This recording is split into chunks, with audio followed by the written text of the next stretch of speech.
boys and girls. We begin today's ball game with the traditional meeting at home plate between the managers and the umpires under the traditional baseball canopy, symbolizing the peaceful gathering. Well, the first place Pacifics before the fans are who have taking come to on witness this ball game. Like a home, the Martinez baseball Clippers canopy is tonight. a symbol that welcomes all Clippers are in fans in last support place. of They're their 21 team games in a back, show 12 and of 36. But the universal Pacifics baseball unity. are in first place, 33 and 15 It is from now my downtown pleasure San Rafael. to recite Stuart Horn and the Ethan baseball Estrada, prayer. your Pacifics broadcasters May for this tonight's baseball game. canopy shelter And so us much is from happening all on Jewish rainouts. Heritage Night May here this at the baseball ballpark. canopy It's perfect be a weather, haven a for slight those breeze, players and on who are Jewish Heritage fired Night, in an Ethan, 0 for 20 we are start. having a traditional Jewish May wedding this at baseball home plate. Can you canopy imagine? represent a player's return Never thought I'd to see home one in my lifetime, but I guess I'm watching one now. Yeah, absolutely. It's something really to behold, and a great ceremony out at home plate. Now, you might think, Ethan, that this is the very first wedding in Pacific's history, but that's not so. In fact, in 2015, the great right fielder for the San Rafael Pacifics, a man named Michael Hoba, one of the great Pacifics in history. Show you how great Michael Hoba was in right field. 37-game hitting streak in 2012 and the league MVP. Can you imagine, Ethan? 37-game hitting streak. I barely had a 2-game hitting streak in my career, let alone imagine 37. And that's true for most people. A 37-game hitting streak is absolutely unheard of. In fact, all around the Pacific Association of Professional Baseball Clubs, of which the Pacifics are members, everybody's talking about Rando Moreno. He's got a 13-game hitting streak coming into tonight's action. And the great Michael Hoba had a 37-game hitting streak. Other than that, the reason I bring up Michael Hoba is because he too was married right here at home plate at Albert Park, and that was in 2015. And while today they have a tent set up, and they have a rabbi, and they are preparing for tonight's ceremony. But Michael was married right here at home plate, and the team and I and the other people that were associated with the Pacifics were down on the field sitting as part of the witnesses to the great event. And Michael and his lovely wife came through a group of Pacifics on either side, an A-frame of baseball bats as they walked through the middle, Ethan, and it was a sight to behold. Well, and that's how we open up tonight's telecast on Marin TV. It's just one beautiful ceremony after another.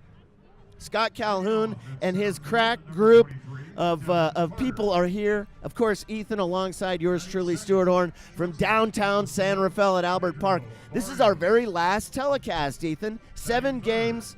It's been a great season, and we're 6-0 as far as the Pacific's winning games when we're here. What do you think about that? Well, I'm surely going to miss this experience because it was a great time doing these live baseball games, but also 6-0, that's pretty darn good. Well, we're one away from being perfect. Can you imagine if we go 7-0, they're going to want us back for all the games next year. Hey, so since you're here as a part of your Dominican experience, Dominican University, of course, of San Rafael, and of California, I should say, in San Rafael, the Pacifics and Marin TV have put together this opportunity for you and other communication students like Jake Moles, who will be on in a little while, to get to work with a professional ball club. What have you learned? Well, I've learned that TV is completely different from radio because if you mess up, you can't really backtrack because they're watching the game. You have less room for error, but it makes it more fun because it makes you more engaged and you're more encapsulated in the game. And then the sideline recaps, that's completely different from what I do back at Dominican. So just adding more to my arsenal of things that I can do for future careers, and it's just been a fantastic experience. I'll tell you, you were great on the radio with us last semester, and then you've done a really good job on television, and I've talked to a lot of people who've watched these telecasts, and to a person, they say that Ethan has really got a spark, and I got to agree. All right, everybody, we are ready for Pacifics baseball. Marin TV, we're live on Channel 30 everywhere in Marin. And the TV crew, every single time we've shown up to do a game, the Pacifics have won. Can we go 7-0, a perfect run in 2018? Let's hope so. For the Martinez Clippers, under Dan Parker, that's right, a new manager for the Clippers in place of Devin Carter. He's out. Dan Parker's in. The Clippers 12-36, and maybe that has something to do with it. They're going to be sending out Devin Carter, the center fielder, to lead off. He'll be followed by the shortstop, Pedro Barrios. The third baseman, Alan Mokabi, will bat third. The cleanup hitter is Jacob Garfield, the DH, with Nathan Etheridge starting at first base. Matt Richards will bat sixth and start over in right field, with Jimmy Winardelli over in left field batting seventh. Victor Grasso, the catcher, will bat eighth, and Chris Coffrey will start tonight for the Clippers at second base. On the hill for the Clippers is Logan Campbell. In his 10th start, he's got a 1-5 record and a 6.99 ERA. He's pitched in 46 1/3 innings, 45 Ks against 28 walks, 36 earned runs for Logan Campbell. We'll have the defensive set for the San Rafael Pacifics when we come back from tonight's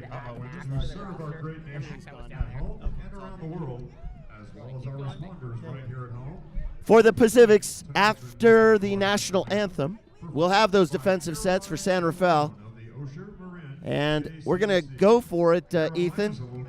Tonight, 7-0. Is it possible? I'm saying yes, it is possible. Oh, of course it is. Can we get a perfect record in 2018 right here on Marin TV? We're ready for the national anthem. Please rise for those of you at home.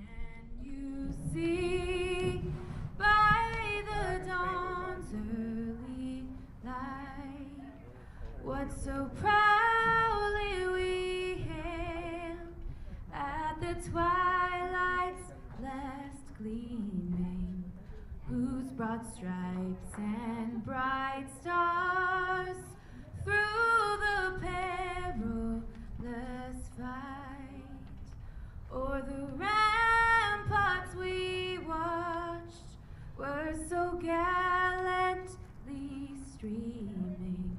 And the rockets' red glare, the bombs bursting in air, gave proof through the night that our flag was still there.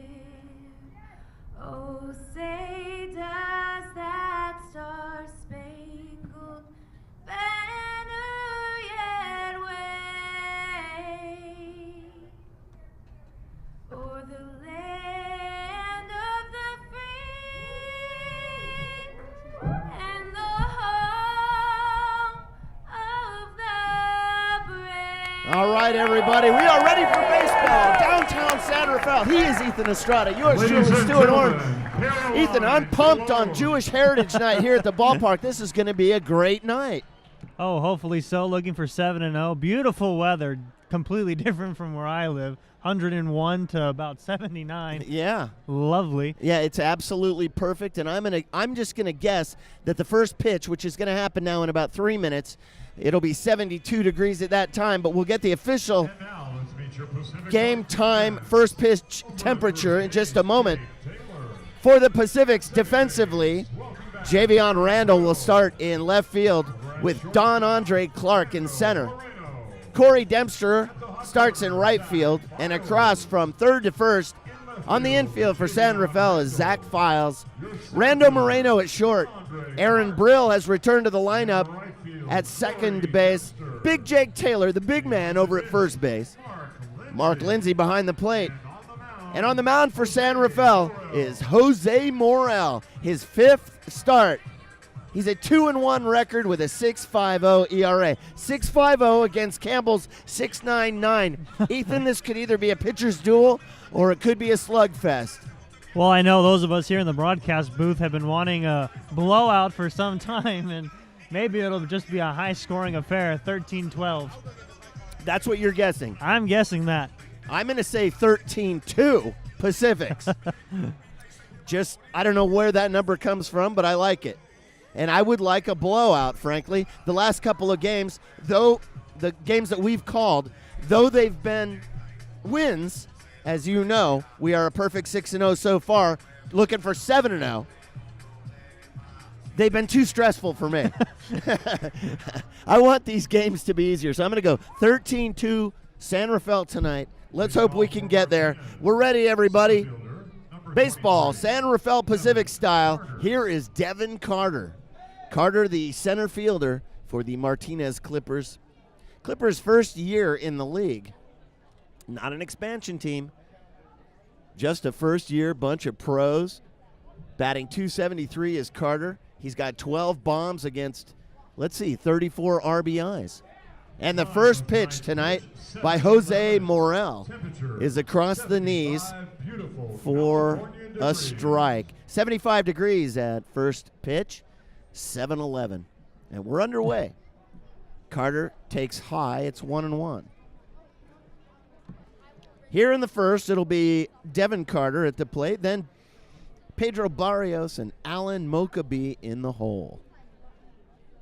Top one, just underway at Albert Park. There's a little two-seamer that falls wide. 2-1. While looking at Morel's numbers, what has hurt him so far is his strikeout-to-walk ratio. 16 strikeouts, 14 walks. So what's going to need to happen is he needs to get control down fast. Carter takes low, and it's 3-1. So Morel opens up with a perfect strike across the knees, and since then, 3 consecutive balls. Wind's blowing out over the left field wall. It's a Detweiler wind. Homage to the great San Rafael slugger Steve Detweiler. And he walked him on 4 consecutive. With a man on, here's Pedro Barrios. Well, you get right into the heart of the Clippers' order, Ethan. Barrios batting .324. He's no slouch. The shortstop.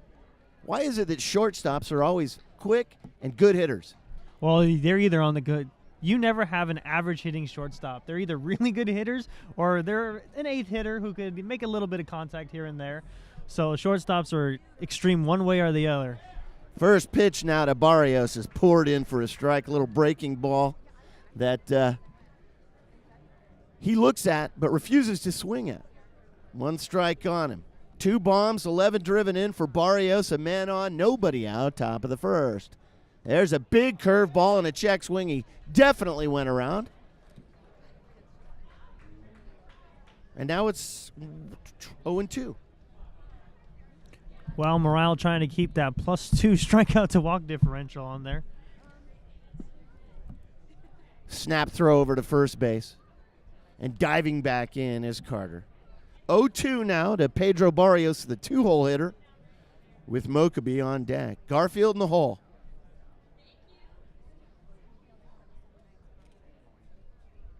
It's a huge moment in the game, Ethan. Yeah, the first inning is the first. It's only the second batter. The first inning is always key to a pitcher because if they start off rough, then majority of the time the start's going to go horribly. So if you put up a 0 in the first inning, you feel good about yourself, and you can keep the momentum going to the second and the third. Well, I'd say it's the biggest moment in the game so far.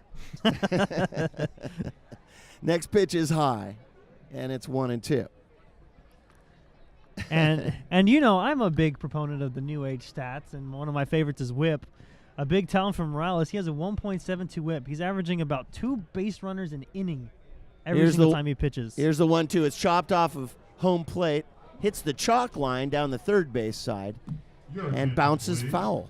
Luckily for Zach Files, Files was down there trying to block the sun, using his glove to block the sun, and I think he lost the ball for a moment. And that's how it is here at Albert Park. The sun will get you if you're a defensive player at third or at short or in left field especially, center field to some degree. And Morel, of course, on the mound, well, he's in the spotlight, literally and figuratively, in that the sunbeams are just all over him. The big curve ball and another check swing, and he got him. So while he tried to check his swing, there was no way he could. Morrell had him absolutely locked up with the big bender. And that was a thing of beauty. Well, that was a morale booster. Oh, brother, that's a good one. A That morale was a Morrell. Have you been thinking of that all day or what? That was good. just popped in right now. Not bad. Alan Mokaby has made his way to the hitting area. Oh, man. That may live in infamy right there. There's a toss over to first base. Carter scampers back to the bag. Morrell is paying a lot of attention to Carter over there at first. One away. Mokaby fouls one back to the parking lot. 0-1. Jacob Garfield is on deck with one away here. 3-hole hitter is Mokaby, a .311 right-handed batter. Has 7 home runs and 22 driven in this year. Morrell leans back on that right leg and delivers. A breaking ball is fouled back to the screen, 0-2.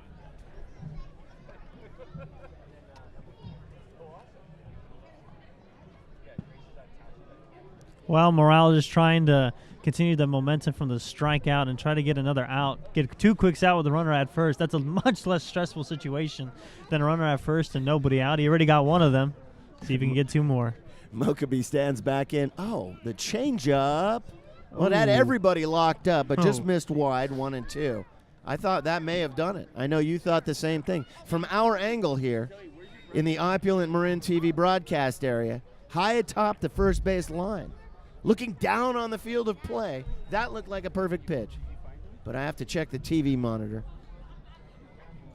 Another snap throw over to first base. Carter dives back in safely. Well, honestly, I thought that was a strike. I thought it caught the black, but I think he fooled the umpire, honestly. Sometimes that happens sometimes, sure. And there's a fastball inside, and he swung at it into the glove, tipped into the glove of Mark Lindsay. 2 strikeouts, 2 down. Carter remains at first, and here's Jacob Garfield. Batting fourth for Martinez. Well, the only person he fooled there was the batter. Got strike 3 on a swing and a miss. Jacob Barfield. Garfield, the DH, is batting .263. 8 home runs coming into tonight's action and 12 RBIs. And he has a very tight stance in that his feet are very close together. And a strike is poured in. Just a perfect fastball with late movement by Morrell. Boy, that was pure. Garfield, the DH, is behind in the count, 0-1. Nathan Etheridge is on deck. Garfield hitting .263, and another fastball is lazily swung upon but missed. And Garfield was way behind it. 0-2. Well, so far, Morrell's thrown a couple of big benders, a 2-seamer. Fastball's been pouring him in, and that changeup is killing him. This is chopped first base side. Brill has it on to first in time. For the Clippers, no runs, no hits, just the walk. And that was Carter, and he was left on base as we go bottom of the first inning. Don Andre Clark is going to lead things off for the San Rafaels. He'll be followed by Rando Moreno and Javion Randall. When we come back, bottom 1, no score, right here on Marin TV. All right, with us tonight we have Jordan.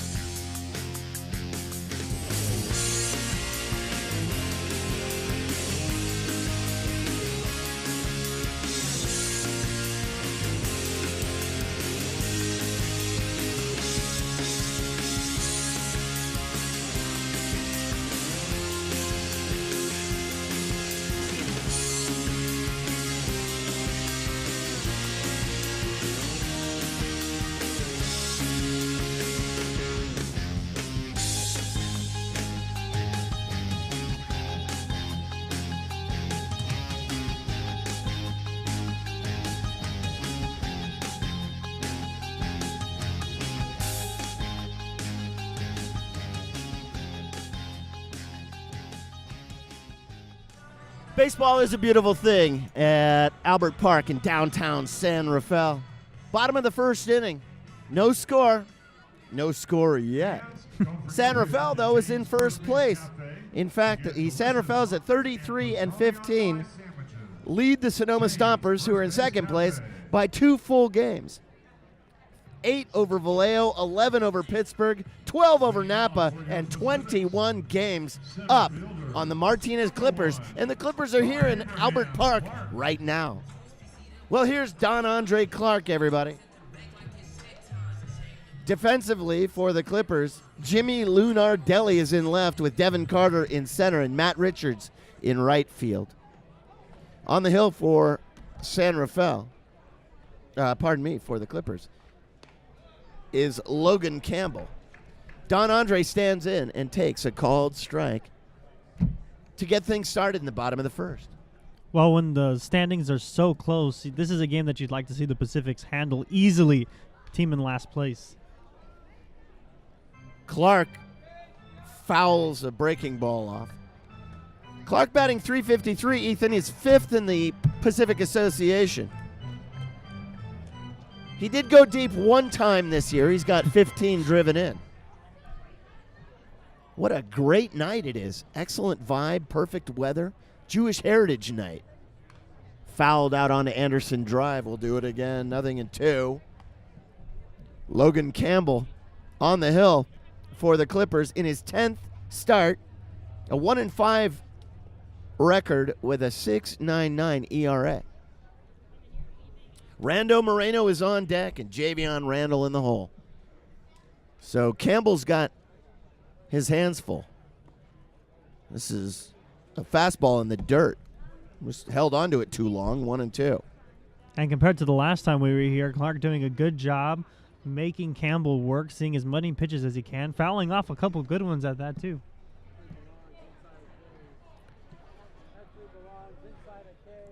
Campbell stands tall on the hill. Here's a big breaking ball. Outside 2-2. Whew.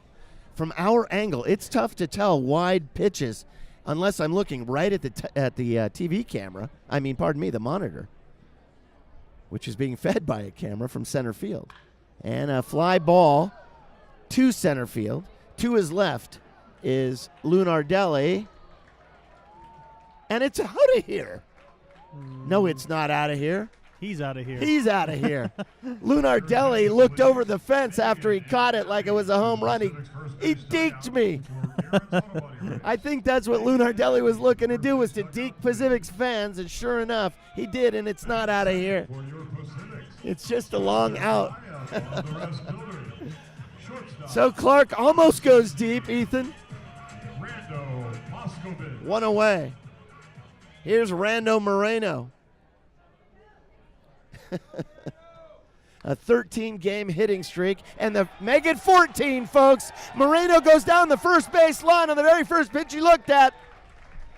Pulled it right into right field, and he's aboard with a stand-up double. Moreno gets it done, 14 in a row. That is incredible, and what goes along with that hit streak is on Tuesday when we were here, he has only struck out 2 times in his last 30 at-bats. That is incredible. So not only are the hits coming at a good time, but they're coming at a time when he's not striking out, and that's kind of a no-duh situation. Kind of makes sense that the two go together, right? Definitely. Javion Randall, the hitter. Well, Moreno looked at the very first pitch he saw all night and kept the streak alive. 14-game hitting streak. Wow. Campbell. A fastball is laid in and taken for a strike. The 19th double. The 19th double for Moreno. Are you kidding me? Pacifics are only 50 games into this 80-game season. There's a fastball that drops out of the zone at the last instant. Well, that had some downward movement on it. Just a late little snap right at the end. 0-2. Got cutter. Only broken a direction you don't usually see. Late movement downward like that. That's a beautiful thing. 0-2. Randall's hitting .418, by the way. Not to overlook that achievement, although Moreno is, with his 14-game hitting streak, is certainly the talk of the town. Not since 2012 has the Pacific had a 14-game hitting streak. Curveball is swung on and missed. And Javion is gone, one away. Check it, 2 down. And here's Brent Gillespie. That's right, back in 2012. The great Pacific's right fielder Michael Hoba, a 37-game hitting streak. That was something to witness. My very first year with the Pacifics was the first year the Pacifics existed. And I got to watch the great Michael Hoba, the gentle Cuban, out in right field, patrolling right field defensively and offensively, 37-game hitting streak. The MVP of the league that year, as you may expect. A high breaking ball is so high that catcher Victor Grasso had to come up out of his crouch. Gillespie, the DH, 8 bombs and 45 driven in. He's got a man in scoring position. That's Rando Moreno out at second base. 1-0. Taken 2-0 with a fastball down low.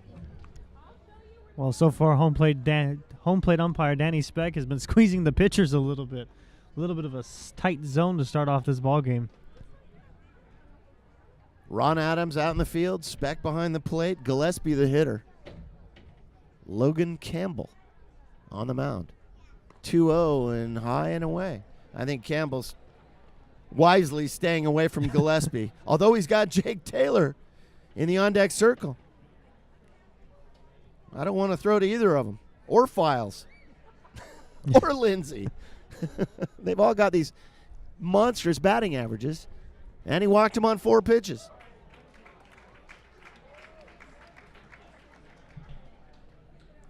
Well, that's kind of the story with Logan Campbell. Like I said, I love the stat of whip. His whip is over 2. He's averaging more than 2 base runners an inning on average. So for those of you guys who don't know what whip is walks, hits, innings pitched. It's basically how many base runners a pitcher gives up. So if you give up 2 or over 1 to 2 base runners an inning, that's not a good stat. Here's Jake Taylor. Campbell is in a soup of hurt right now. Well, he could be. He's got 2 outs, but he's got 2 on. And the Pacifics have the heart of the order and Jake Taylor up. 305 hitter is Taylor. 8 bombs and 37 driven in. After Taylor waves at a little slider to start things off, he stands back in. Taylor just an imposing figure at the plate.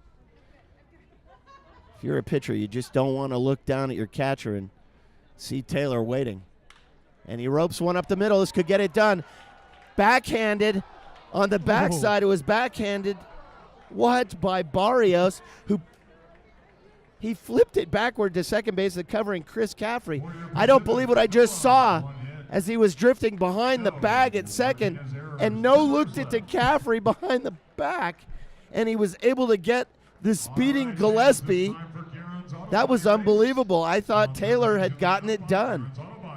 But instead, Taylor hits into a 6 to covering 4 at second, and after 1 complete, there's no score. Wow, can you imagine such a thing?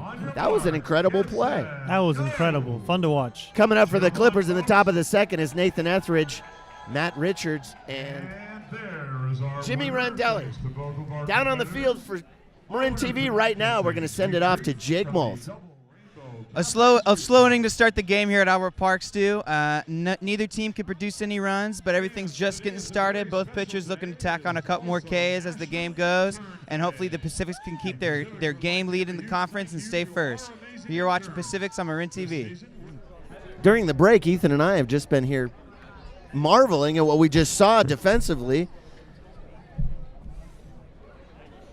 from the Clippers shortstop Pedro Barrios and second baseman Chris Caffrey. That was really amazing.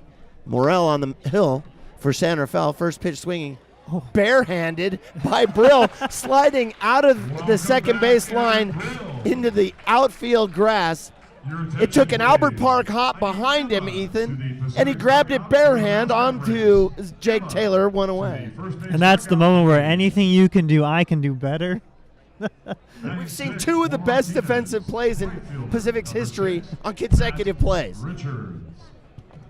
One by Martinez and one by the Santa Fells, and that's just unbelievable. Top of the second inning and no score. It's due to plays like that. Here's Matt Richards.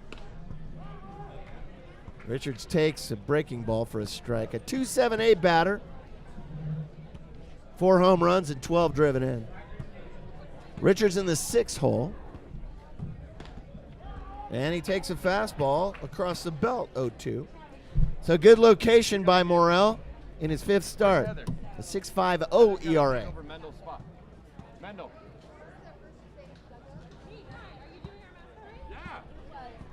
0-2 is swung on and missed. 3 pitches, 1 strikeout. That's the 3rd of the night. Well, pitchers can't be great unless they have the number one working good, and so far Morel has that good fastball. He has it on a nice rhythm right now. Jimmy Lunardelli Jr. Jimmy Lunardelli Jr. What a name.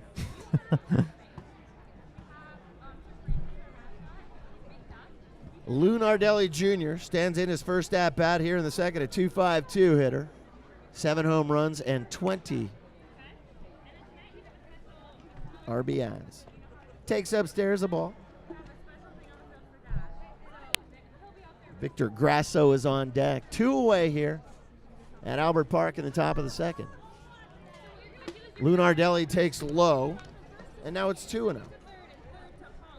Well, the wind is dying down just a little bit. Still really warm out here. That pitch is swung on and fouled out of play.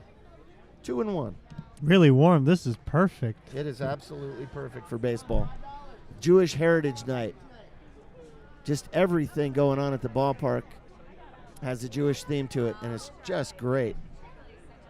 It's so fun. Lunardelli takes outside black. What a perfect pitch and a perfect camera angle from Marin TV's camera out in center field.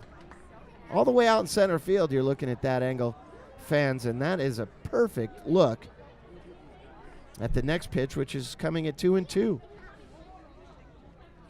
Well, I'm kind of surprised Danny Speck gave the nod on that pitch right there. He hasn't really given the outside corner to either of the 2 pitchers, Campbell or Morel. But I guess you got to tip your hat to perfection. 2 down. 2-2. Here's Morel. Got him swinging. The 4th strikeout of the night comes courtesy of Jimmy Lunardelli Jr. And very quickly and quietly go the Clippers as we go bottom 2. Coming up for Matt Kavanaugh, San Rafael Pacifics in the bottom of the second. It'll be Zach Files, Mark Lindsay, and Corey Dempster. And for us here at Marin TV, here's Max. Pitch inning to to go along with 2 strikeouts to retire the first 3 batters of the side. And the Pacific's pitcher has been dominant thus far. Let's see if he can keep it rolling. You're watching the 2018 San Rafael Pacifics on Marin TV.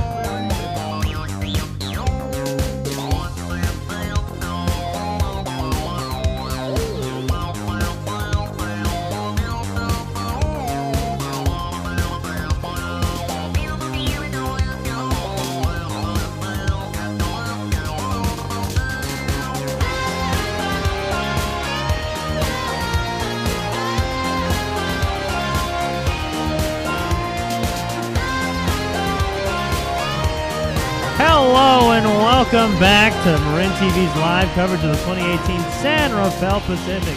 Ethan Estrada, Stuart Horn here live from Albert Park, where it is a scoreless affair between the San Rafael Pacifics and the Martinez Clippers. Due up for the Pacifics, it'll be Zach Files, Mark Lindsay, and Corey Dempster. As now Logan Campbell will try to work a scoreless bottom of the second inning to try to keep up with Jose Morel. And just like we were talking beforehand, this could either be a blowout, a high-scoring affair, or with 2 pitchers with ERAs over 6, it could be a pitcher's duel. Well, as I recall, you guessed it was going to be 13-12, and I said 13-2. Well, we still have to see about that. Swinging a ground ball, first pitch, kicked off the heel of Campbell over to Barrios in the first base for the put out. So Files down on one pitch, and that'll bring up Mark Lindsay, the catcher. I'll tell you what, that Pedro Barrios out there at shortstop, so far it has looked like he belongs at AT&T Park. Not that he doesn't belong here at Albert Park, but he's made a couple of big league plays, and that was one of them. That was a slow roller to short. Etheridge with a great stretch over at first base, but really it was all about the hard throw from Barrios because it took forever to get to him. So now here comes the Pacific's catcher, Mark Lindsay. Here on this cool, breezy night, the first pitch is right down the heart of the plate for strike one. And Danny Speck has been squeezing the strike zone, so hard to miss when it's right down the middle. Well, the trees in the left outside of left field are really blowing around. And the 0-1 pitch, swing and a miss, strike two. Campbell, two good fastballs, back to back. It is nice and breezy. I like a little bit of cool air. Yeah, I like that too, and it also blows the ball around and it's kind of tougher to handle for the outfielders. Makes it, exciting. Makes a routine fly ball a little bit more interesting. The 0-2 pitch is cutter that misses down and away. 1 ball, 2 strikes. Victor Grasso, the catcher for the Clippers, really tried to frame that low fastball and pull it up and try and fool our home plate umpire, Danny Speck, but Speck's a pro. He knew. The 1-2. Little breaking ball over the outside, fouled back towards the Pacific's dugout, but it hits the screen that protects the fans. Remains 1 ball, 2 strikes. Boy, that was a slurvy breaking ball. It was so slowly thrown on the heels of a fastball. It looked like it was coming in at about 45. Campbell gets ready to deliver. Swing and a fly ball. That ball is it caught? Yes, it is. Oh, my. What a catch by Matt Richards. Wow. I'll tell you what, the defense, Ethan, tonight from the Clippers is unbelievable. If it's not the infield, it's that play out of Richards sliding into the fence and catching. That was unbelievable down the right field line with the wind. I'll tell you what, the wind is what held that up, kept it in the ballpark. My goodness, 2 down. Well, by watching the Clippers play defense, it's hard to believe they're 12-36. Great plays that short and a heck of a play over there in the right field corner. As that'll bring up Corey Dempster. First pitch across the knees and across the outside black. No balls, 1 strike. Barrios out there at shortstop is shading his eyes from the sun still, which is just pounding on that side of the field. Same with Lunardelli over in left. The next pitch, a good breaking ball right at the belt. No balls, 2 strikes. That's that slurvy breaking ball again. It's a slow curve ball that just looks like it's hanging forever, and the batters can't wait on it long enough. They're always in front of it. So now Dempster will try to give Brill a chance. The 0-2 misses outside, 1 ball, 2 strikes. We have our Marin TV replay of that great catch by Matt Richards in right field. Here it is, folks. We've got to relive it one more time. Look at this guy. In super slow-mo, too. How about that? That Matt Richards is all right. And the pitch is swung on and missed. That will do it. So Jose Morel and Logan Campbell, 2 batters whose numbers have not been the greatest, matching up to put zeros for the first 2 innings. So no runs, no hits, and nobody left on. Due up for the Clippers, it'll be Grasso, Caffrey, and Carter. Due up in order. Now we'll send it down to the sideline to Jake. Amazing defense by the Clippers here in the top of the 2nd inning. Pacifics, once again couldn't get anything produced, but they're still fighting, still trying to wear down the Clippers defense. But it's amazing plays like that on the right field are going to make it pretty hard for the Pacifics here. Up 2 games in the conference. You're watching the Pacifics at Albert Park on Marin TV.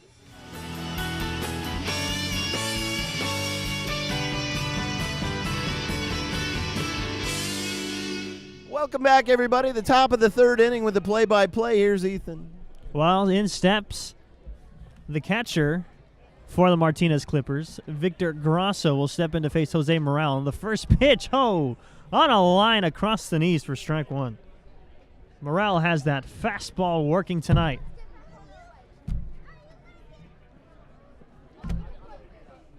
So it has turned out to be a pitcher's duel, something we did not expect. And did he go around? No, he did not. 1 ball, 1 strike. My goodness. There's a reason I'm not an ump.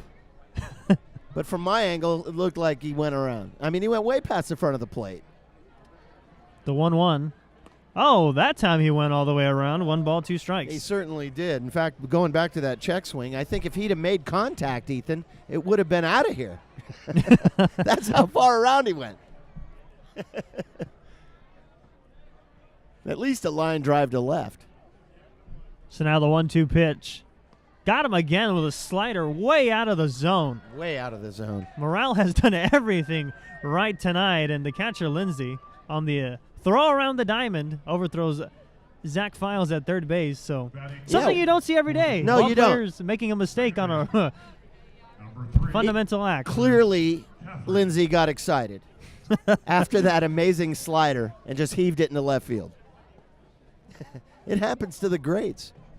So now here comes Chris Caffrey, the second baseman for the Clippers, who was a part of a fantastic play that ended the first inning as Morel misses upstairs. 1 ball, no strikes. That was one of the greatest plays I've ever seen in pro ball, MLB included. That's how good it was. And you saw it right here, fans. I've been with the Pacific 7 years, the best defensive play I've ever seen.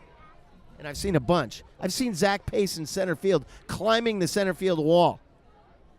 And the play by Barrios was tied for first place. I really can't think of a better defensive play. That's how good it was. That play was truly fantastic. Had the great range, kept his head down, watched the ball go into the glove. Basic fundamentals on showcase. As Morel will try to get out number 2 and match Logan Campbell's 1-2-3 bottom of the second. And that's fouled back and out of the park, but hit over the wrong fence. It'll remain 1 ball, 2 strikes. Garen's Auto Body. I think a near sellout tonight. Jewish Heritage Night is a huge success. Great crowd, great crowd. I'm going to say there's 700 here. No, 500. The 1-2 swing and a little poke into center field. Clark right underneath it. He'll make the grab for out number 2.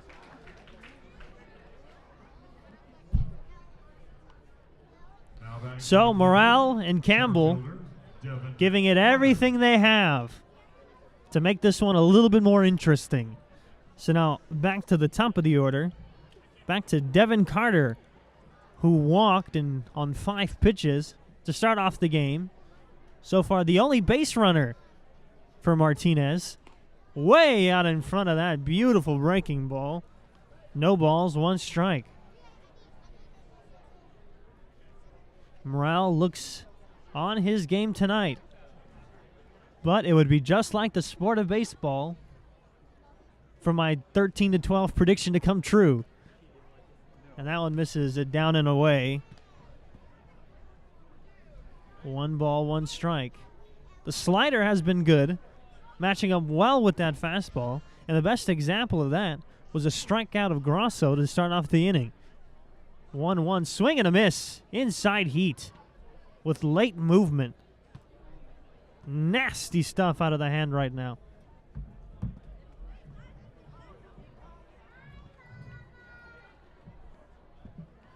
So Morel trying to work another 1-2-3 inning. Another 0. Swinging a little tapper that comes back and hits the home plate umpire, Danny Speck, in the chest.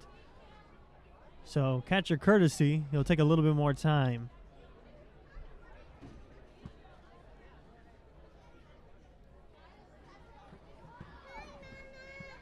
So nobody on and 2 outs. Nothing here in the top of the 3rd. Clippers, Pacifics. First place, last place. The pitch. Swing and a miss. He got him. Another strikeout as Jose Morel is dealing. So no runs, no hits, and nobody left on again. So far, a fantastic pitching performance from both sides. Due up for the Pacifics in the next inning, it'll be Aaron Brill, Don Andre Clark, and Rando Moreno. So now we'll send it down to the sideline to Max. Another dominant outing for the Pacific's pitcher, as he has now been able to accumulate 4 or 5 strikeouts with another 1-2-3 inning. He's been yet to allow a hit through 2 innings pitched, and let's see if he can keep it rolling. You're watching the 2018 San Rafael Pacifics on Marin TV.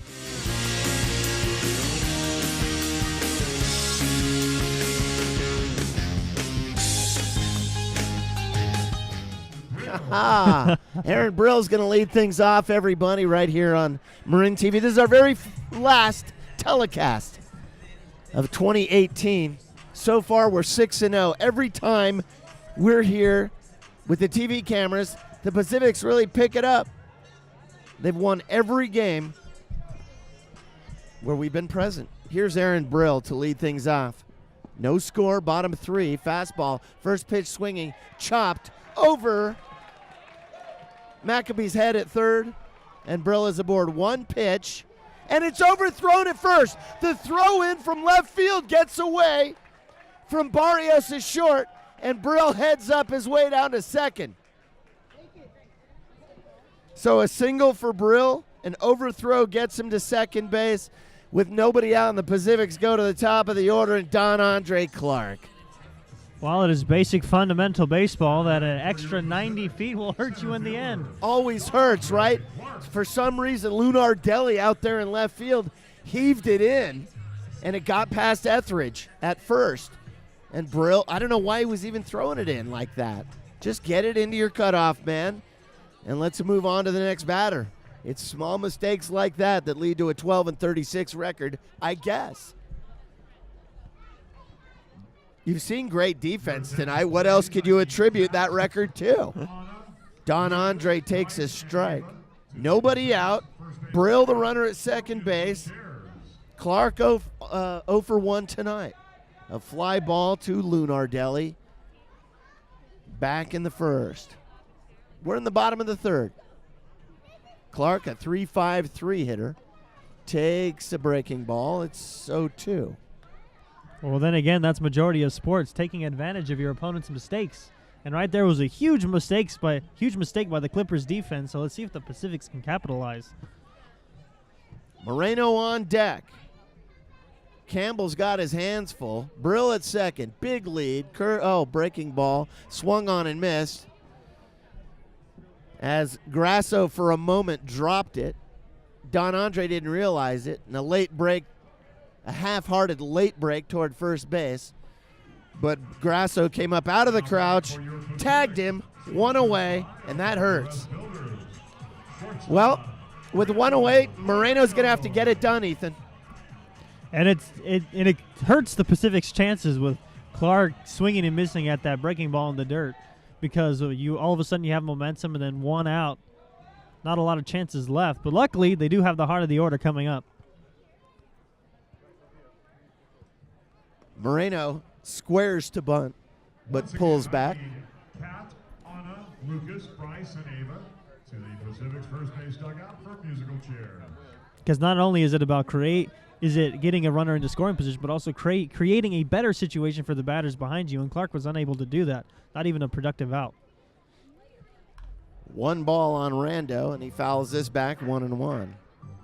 Javion Randall is on deck, but Moreno, a 14-game hitting streak, hit the first pitch he saw for a double back in the first. And we have a replay coming up, although I'm not sure of what.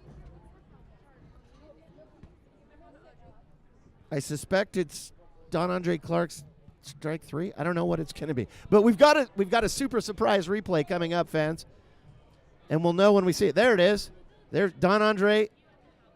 You can see going back and forth there. I like that. I like the control. Grasso drops the ball. Don Andre doesn't realize it and then is tagged out. That was an exciting moment in the game. 1-2. Chopped towards short. Scooped up by Barrios. On to first. Almost pulled Etheridge off the bag, but in time. And Moreno is gone. 6 to the covering 3. On the play, Brill moves over to third base. And Javion Randall, the 3-hole hitter, who's only batting .418, Ethan. Only .418. Better than Ted Williams. And see, I like what Randall Moreno did right there. He just made contact, put the ball in play, allowing Brill to move over to third base because now a wild pitch or a box scores a run. A lot better situation than before he stepped into the batter's box.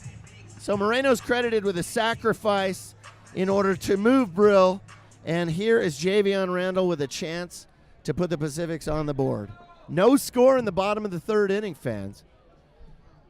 Curveball is swung on and missed, and that was a Herculean hack. That was a 4 Advil hack right there by Randall. He went for it. He was shooting for the tennis courts on the other side of the left field wall. Yeah, you're right. But it was another slurvy breaking ball.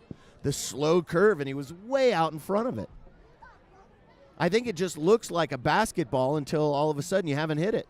It's past you. And a high curveball is taken. Normal speed, 1-1. Gillespie is on deck, but for now, it's all on Moreno, who needs to get it done. You can see I'm frantically searching for my glasses over here. I guess I left them in the car.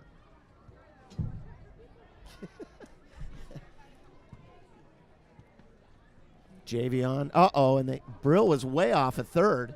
For some reason, Maccabee's not covering. I mean, way off a third. Like 30 feet off of third. He was a third of the way down the line. Well, good thing he didn't attempt a full-on pickoff. He would have scored easy on that. Well, Maccabee at third base is playing way off the bag. He's not even covering at all. Doesn't care. He's more interested in Randall. 1-2.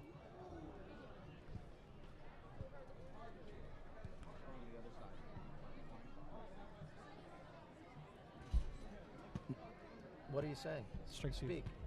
Now it's 1-2. Yeah, no, strike 2. Okay, thank you. I thought it was the 1-2 there. God. All right. See what happens? I need the glasses. I'm telling you. I wasn't just kidding. All right, everybody. 2 down. Randall, 11 bombs, 58 driven in. Here it is. Outside 2-2. Boy, the Pacifics really could use a little pickup right here.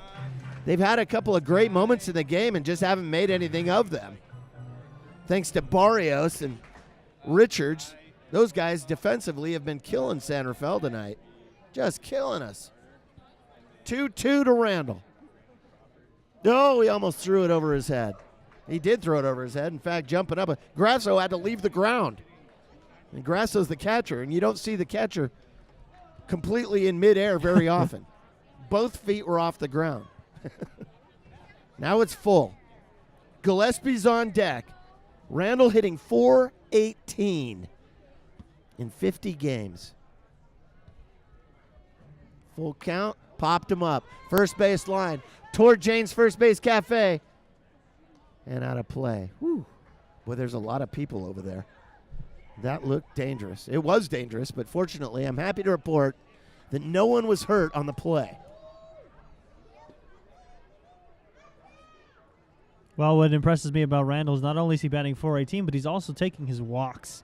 31 walks and 224 plate appearances this season.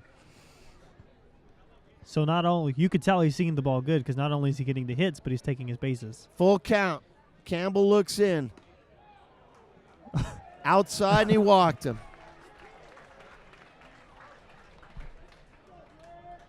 Wow. Runners at the corners now, and here's Brent Gillespie. Grasso wants to come out, and he's signaling to everybody in the infield, reminding them that there are runners at the corners, I guess.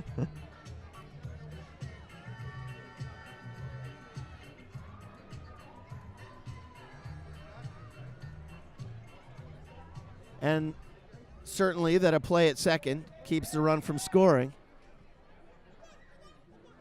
Ooh. Now, Ethan, this is interesting. Randall is taking this.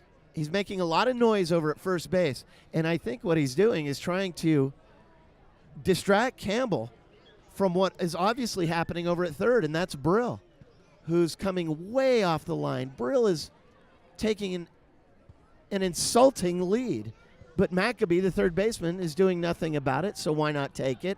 There's a changeup for a strike.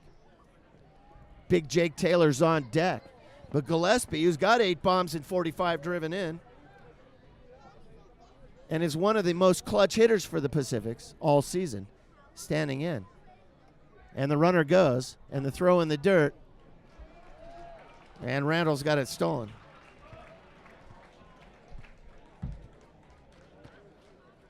That is Randall's 14th stolen base. 14 for 19, you're absolutely right.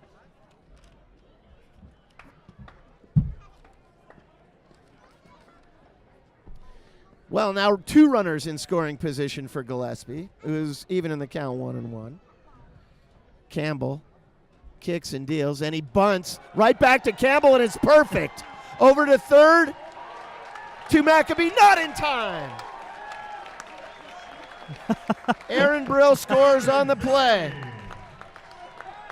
Gillespie, the big slugger, bunts him in, picks up his 46th RBI. You gotta love that, because Gillespie, literally the most unsuspecting guy to do a drag bunt with runners at second and third. He did it, and it caught him completely off guard with Maccabee over there way behind the bag. Weren't you and I talking in the pregame about, or before we even went on the air, about our favorite plays? Was it you that said his favorite play was a drag bunt? I was talking to Forrest Hunt over on the radio side. We were talking about our favorite plays. And I said, I love a hit and run. When it's perfect, it's poetic. But I'll tell you what, that drag bunt was perfect right there. And it put the Pacifics up. It's 1-0. Randall at third now. And Jake Taylor is behind in the count 0-1. Files is on deck. Runners at the corners. All this happening with 2 away. And Taylor takes a fastball to the knees. 0-2. That was RBI number 44 for Brent Gillespie. Well, I said it was number 46, but Mark Carlson just said it was 44, his 44th. So let me correct my scorecard. Taylor batting .305. 8 long ones and 37 driven in, and he takes upstairs 1 and 2. That's even weird, because on my point streak sheet, it has it as number 43. Well, he had 43 coming into tonight. That was his 44th. 1-2. It's somewhere around there, I guarantee. 2 down. Campbell deals. In the dirt. Grasso. Now they've got a pickoff going, and they just allow Gillespie to little league his way down to second base. Grasso had it, and he allowed Gillespie to just dance down to second base because he could not throw it down there because Randall would have come in from third.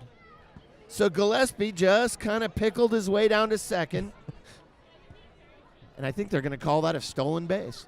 Got to take him when you can get him, Ethan. Playing the role of speed demon this inning. Right. Now Taylor has 2 in scoring position, and he hammers one past second base. Caffrey can't get it into right field. 1 run scores. Here comes the second. The throw in. He's safe. Taylor with 2 RBIs. It's 3-0. Wow, that ground ball was scorched by Taylor. Didn't look like anything spectacular off the bat, but that ball was hit so hard that the second baseman Caffrey couldn't do anything with it.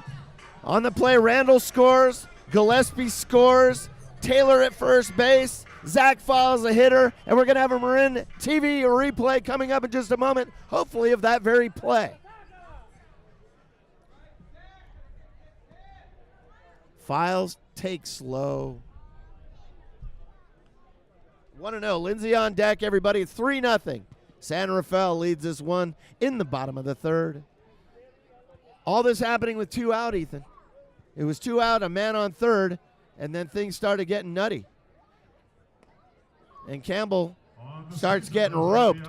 Here's the instant replay, everybody, of the hit by Jake Taylor, and there it is. You can see the two runners coming around third to score.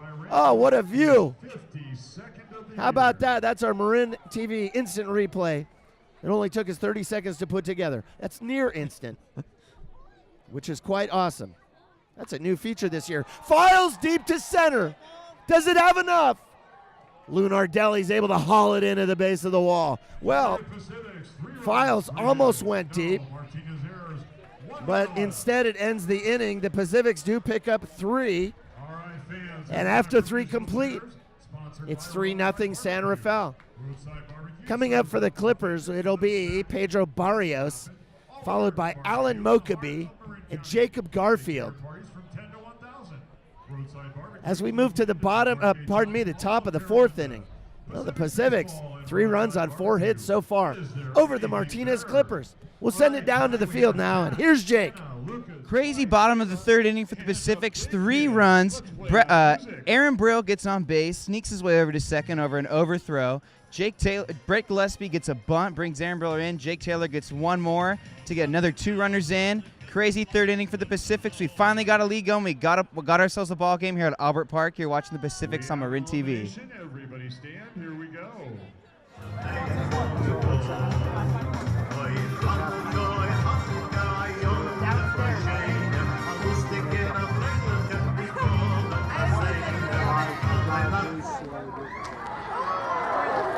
Uh-oh, we need a judge's decision. There's our winner. Thanks to all of our competitors.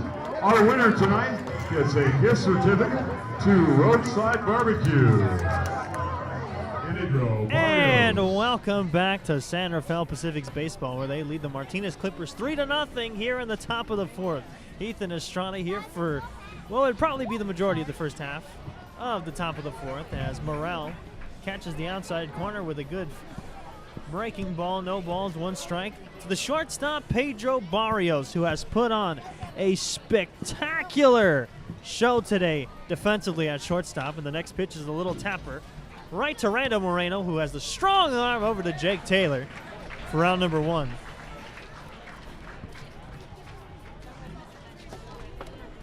So now that will bring up Alan Mokaby, the 3rd baseman for Martinez. Morale staying in a groove. Something that, looking at his numbers, you definitely would not guess.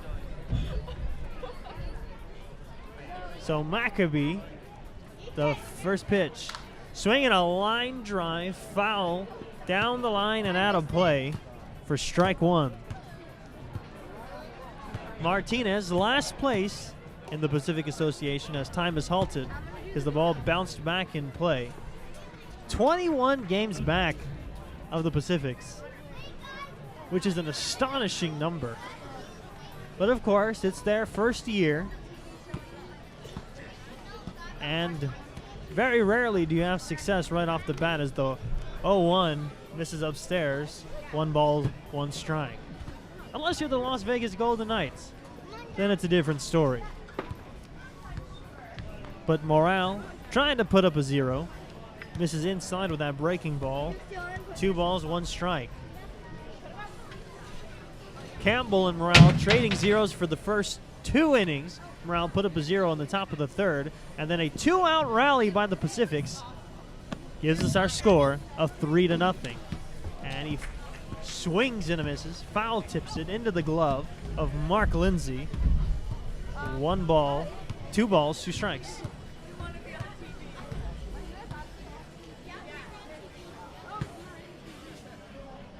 So now Morale gets ready. And the 2-2 pitch. Swing and a miss. Got him with the breaking ball. That slider has been electric tonight. Right out of the hand of Morale. Along with the JCC, would like to wish a happy birthday to Lily. That is his 6th strikeout in 3 2/3 innings. Morale is dealing tonight. Now batting for Martinez, designated hitter, Jacob Barfield. So now here comes the DH, Jacob Barfield. And the pitch is a slider, misses down and away. 1 ball, no strikes. Barfield grounded out to Brill his first time up. As the 0-1-0 pitch, swing in, foul the back, evens up the count at 1 ball, 1 strike.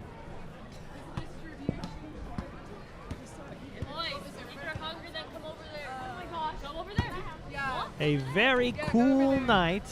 Shade now covering the entire park as the sun decides to set in the west. And the pitch is called a strike on the outside corner, 1 ball and 2 strikes. A beautiful San Rafael evening. A very tolerable temperature. As he shakes off a couple of pitches and he asks, as Lindsay calls for time, as the batter calls for time, so the pitcher and catcher can get on the same page. And the 1-2 pitch. Ball outside. 2 balls, 2 strikes. Morale trying to put up another 0 and keep it a 3-0 Pacific's lead. Trying to make Stuart Horn's prediction of a 13-2 ball game possible. And the 2-2 misses down and away. Didn't bite the slider that time. Even makes the count full. Danny Speck behind the plate. And Ron Adams in the field. The pitch is lifted back and foul towards some seats next to the Pacific's dugout as the count will remain 3 balls, 2 strikes. Barfield, the DH for a reason. He likes to hit and he's good at it.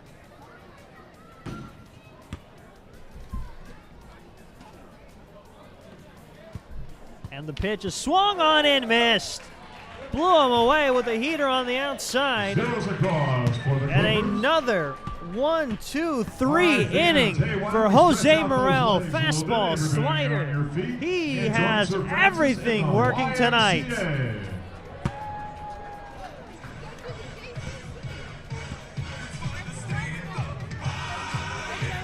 Okay. So now we will do up in the bottom half of the inning for the Pacifics. It'll be Lindsay, Dempster, and Brill. So now we will send it down to Jake, who has one of the Pacifics players standing by. How we doing, Pacifics fans? This is Jake, your trusty Jake Moltz here at Sidelines at Albert Park. I got outfielder Javion Randall here, and Javion, coming into this game, you guys are up 2 in the league, you're first place, and I just want to ask you, when it comes to games like this, are you focusing on the record and keeping that lead, or are you more of a take it 1 game at a time kind of guy? Definitely, I'll take it 1 game at a time. I don't like to look at the records and look at the stats and all that, but you kind of know where you are, and with the bad week we had last week, I just kind of want to go out there and play hard, so we can hopefully we can get the win. So. Absolutely. Yeah, that's a fantastic mindset, especially, to get positive after today, 5-5 coming today over the past 10. And speaking of records, personally, you've hung above 4 for batting average for almost the entirety of the season, regardless of league. That's pretty unprecedented. So sort of same thing. Is that something that sticks with you, or do you just, 1 pitch at a time, focusing on getting those good hits, which clearly you do? And how does it feel having one of the best batting averages in the league right now? I try not to focus on that. Like I told my friends, my family, I said, hey, don't tell me what I'm hitting. I don't want to know. Then about a month and a half in, everybody was telling me I was at like 430. So and all the other players. But, it feels good because you get the recognition from all the other players. Like they know you're doing something well. But I just try to focus on hitting the ball hard. And good things happen when you hit the ball hard. So. Absolutely. Totally. Well, thank you so much for joining us. We appreciate it. Good luck in the rest of the game, and good luck with the rest of the season, Javon. Thank you very much. All right, thank you. I love you, Mama.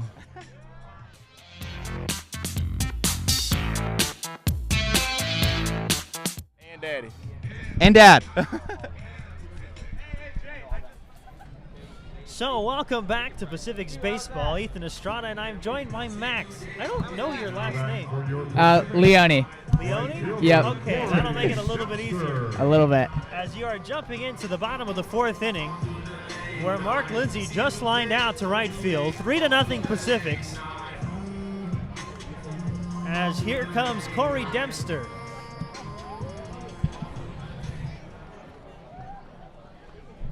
The first pitch from Campbell hits the bottom of the zone for strike 1. A very cool night here in San Rafael. Pacific's 3, Clippers nothing. Pitch is swung on and missed. Good changeup. So, how have you been enjoying the ball game from downstairs? Well, it's been great so far. That last inning, yeah, was quite something to watch.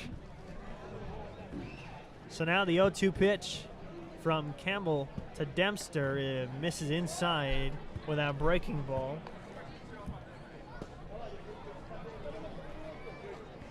One ball, 2 strikes.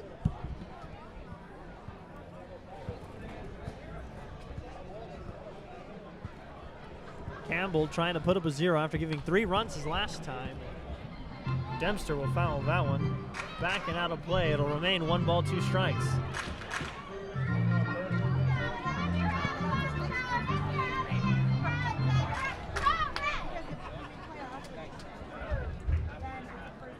So Campbell finally gets the sign he likes. The 1-2 is a changeup down and away. Evens up the count at 2-2. Dempster has been pretty good so far for the Pacifics. Smaller sample size than the rest of the guys on the field, but he has been pretty darn good when he steps into that batter's box. And the 2-2 is swung and pulled foul and into the parking lot next door. The count remains even. Campbell really looking for a quick inning after the Pacifics put up 3 their last time up.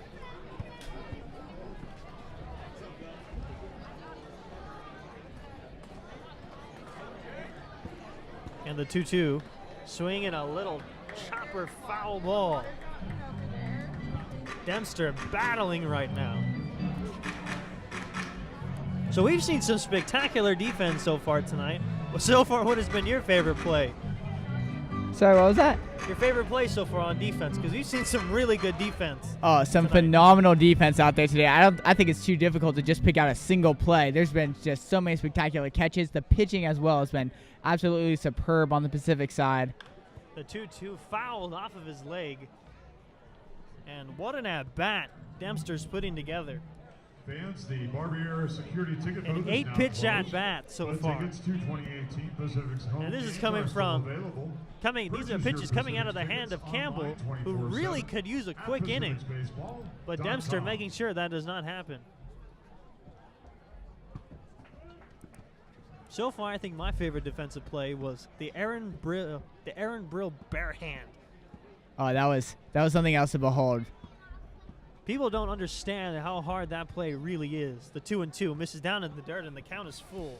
9 pitches Dempster has seen so far in this at-bat. Because I was a second baseman, and I couldn't even dream of making that play.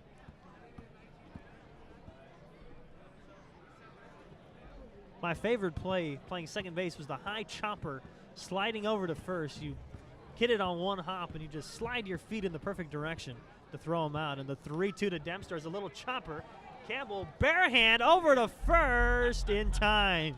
Another great defensive play, this time by the pitcher. Incredible defense from both sides. Yeah, definitely. The pitcher really couldn't tell where the ball was going to come off the bounce as the grass. You know, sometimes it's wet, sometimes it's drier, so it's hard to read. But he got a good read on that one, able to fire it in for the out.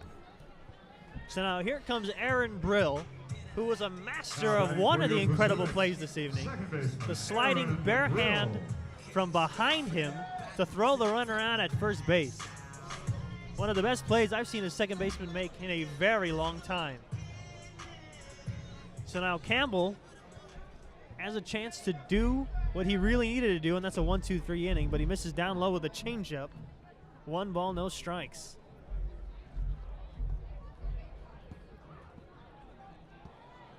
And Brill has made 2 really nice plays since we've been here.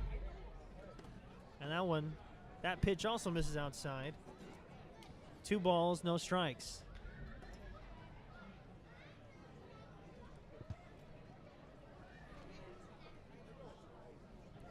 Earlier in the semester when we were here, Brill made a fantastic diving stomp on a one-hop as he hits a ground ball to the shortstop Barrios right under the glove and into left field for a base hit. Aaron Brill is 2 for 2 tonight. Welcome back, Aaron Brill. Shalom. Of course, Jewish Heritage Night. Very good crowd on this beautiful night. Now batting for I your keep Pacifics, stressing that it's a beautiful number night 1, because where I'm from, it was Andre 105. A beautiful night over there as if it hits 85. So now here comes the top of the order with Don Andre Clark. Clark is 0 for 2 with the fly ball to center field and a strikeout. And we should be cautious of a little bit of speed on first base as Aaron Brill is currently 5 for 5 on the season in stolen base attempts. That is a pretty good ratio. Batting 1,000 on the base paths. And the pitch is called a strike on the inside. Good fastball placement by Campbell. No balls, 1 strike. Clark, his last time up, was unable to do anything productive, but it still didn't matter. The Pacifics put up 3 runs, but Clark hoping to put the ball in play, make the defense work. And he foul tips that one, backing off the glove. Fans, we want to Grosso welcome behind the North plate. Bay Nari here tonight. So no balls and Nari 2 is the strikes. North Bay chapter of the National Association of the Remodeling Industry. Welcome, North Bay Nari. Campbell with a 6.99 ERA. And he has not pitched like it. I mean, he had 1 tough inning, but all the runs came with 2 outs. The 0-2 misses outside. There goes Brill. The throw, not in time.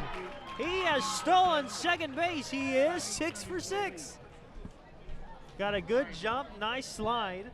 Everybody on the Clippers thought it was out number 3. Starting to jog back to their dugout, but the only opinion that matters is that of Ron Adams, the base umpire. So now Clark awaiting the 1-2 pitch. 2 outs, a runner on second, 3-0 Pacifics.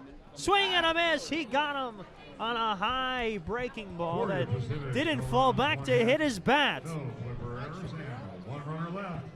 So, no hits, no runs, and 1 left on. You are watching the 2018 San Rafael Pacifics here on Marin TV. Havanagila. The Havanagila is a Jewish folk song.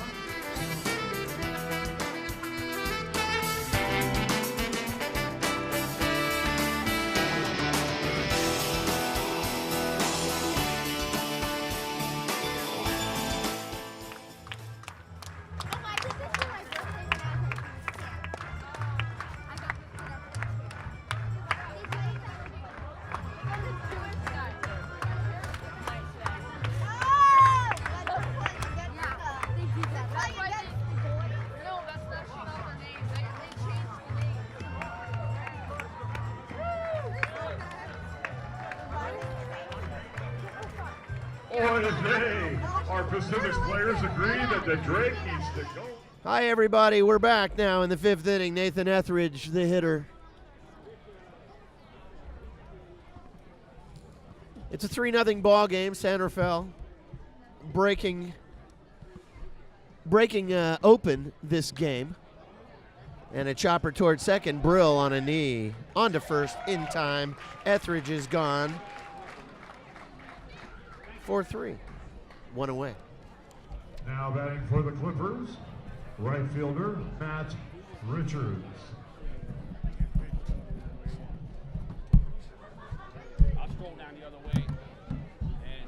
Matt Richards will hit now in the 6th hole for Martinez. The Clippers are 12-36 coming into today's action against the first place San Rafael Pacifics. The bottom of the standings against the top. San Rafael 33-15, Martinez 12-36 are 21 games back. It's 3-0. And a line drive into the gap in right center field. Over to his right is Dempster. He's up with it.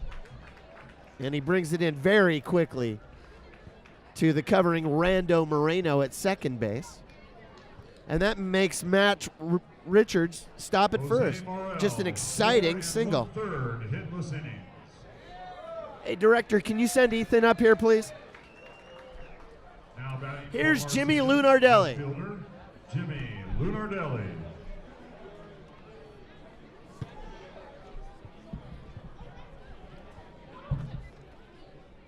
Lunardelli struck out back in the second inning. And he checks his swing with a fastball, and he's rung up anyway. Nothing in one to Lunardelli. 3-0 San Rafael on 5 hits. That hit by Richards is the first of the night for the Clippers.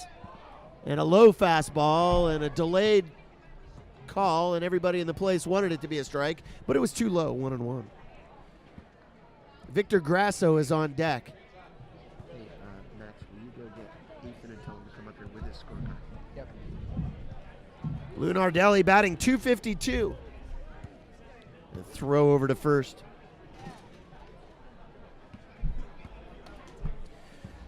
Lunardelli has some pop.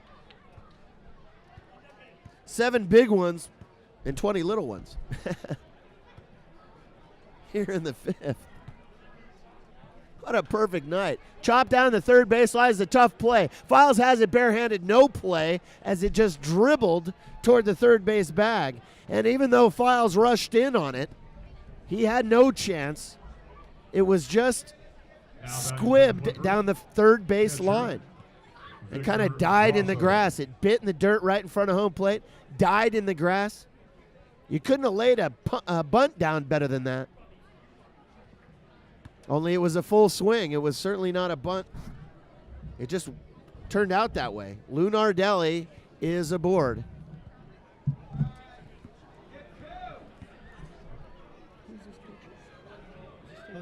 Okay.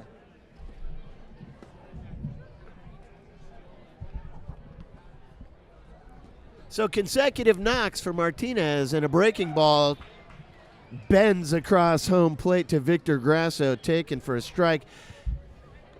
Caffrey is on deck.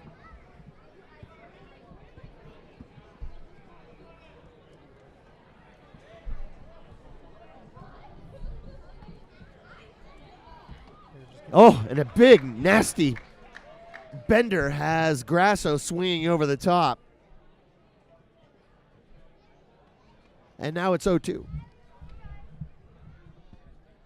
You're watching 2018 San Rafael Pacific's baseball right here on Marin TV. Our final night of coverage. Max is alongside. Yours truly, Stuart Horn. We're in the 5th. Pacifics lead this one 3-0. Jewish Heritage Night. And I mean a packed house, Max. Oh, absolutely packed. The fans really showed up to support the Jewish heritage as well as the San Rafael Pacific's night. Curve ball got him swinging. 2 down. They really did. Everybody's just participating in every single little thing. And if you come to the ballpark, fans, Now batting for the Clippers, second baseman, Chris every half inning is another promotion or game or some crazy fun stuff that happens out here. The Pacifics think of all this fun stuff to do. And in the last half inning, they played Hava Nagila and everybody was participating, and they had the Drake up on a chair. Long fly ball into deep right field. To his left is Dempster. He's got it. No runs. Caffrey's gone. No Pacific errors and 2 runners left. Well, the Clippers managed to put 2 on, but left them out there. It's time to crush As we go to the bottom of the 5th inning, the Pacifics will be sending Rando Moreno, Javion Randall, and Brent Gillespie, the 2, 3, 4 hitters for San Rafael, who lead this one 3-0. We'll send it now to my main man, Jake, on the field. Well, if you want to talk about stamina and pitchers, Morel certainly got that. He lasted 4.5 innings without getting up a single hit. Unfortunately, 2 finally got tacked on for the Clippers here at Albert Park. But Pacific still up 3, still outnumbering them in hits as well. So let's hope the Pacific's offense can tack on both more hits and more runs here at Albert Park. You're watching Pacifics on Marin TV. Welcome back, everybody. It's 3-0 in favor of the Pacifics in the bottom of the fifth. Pacifics are ready to pour on a few more. Max, tell us about the standings in the conference. Well, we currently have the Pacifics in first place with a 33-15 record, followed by Sonoma at a 31-17, followed by Vallejo, which is 8 games back, who are 25-23, followed by Pittsburgh, 22-26, Napa, 21-27, and the Martinez Clippers, 12-36, currently 21 games back from the San Rafael Pacifics. All right, very good. Your standings brought to you by Redwood High School's very own Max. You got a nickname, Max? Like, did they say, hey, to the Max? Anything like that? No, not currently. Not that you're aware of. Moreno stands in 1-1. Those were standings to the Max, brought to you by Max.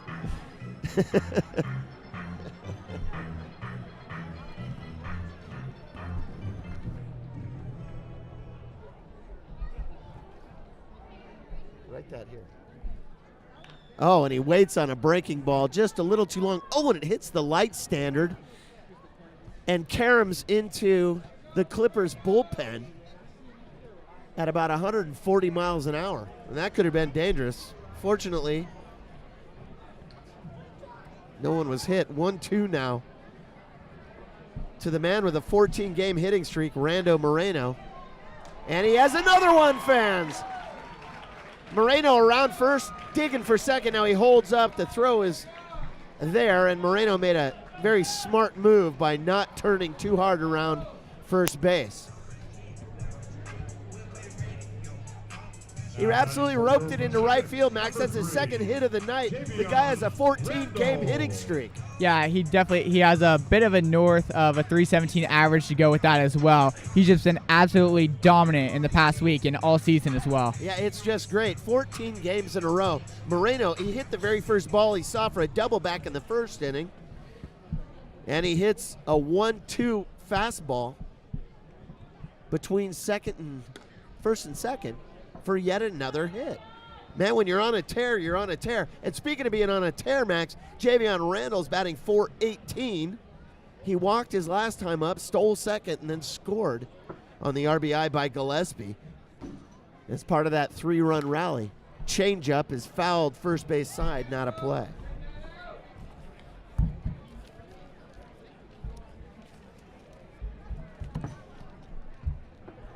Yeah, and about that stolen base, that was his 14th of the season. He's now 14 of 19 on stolen base attempts. Not a bad ratio at all. Moreno is 12 for 12, and he's standing at first base. So I'd say he's likely to go. And if he's likely to go, and if he goes, he's likely to make it. Based on his record of 12-12, Max. If it isn't broken, don't fix it.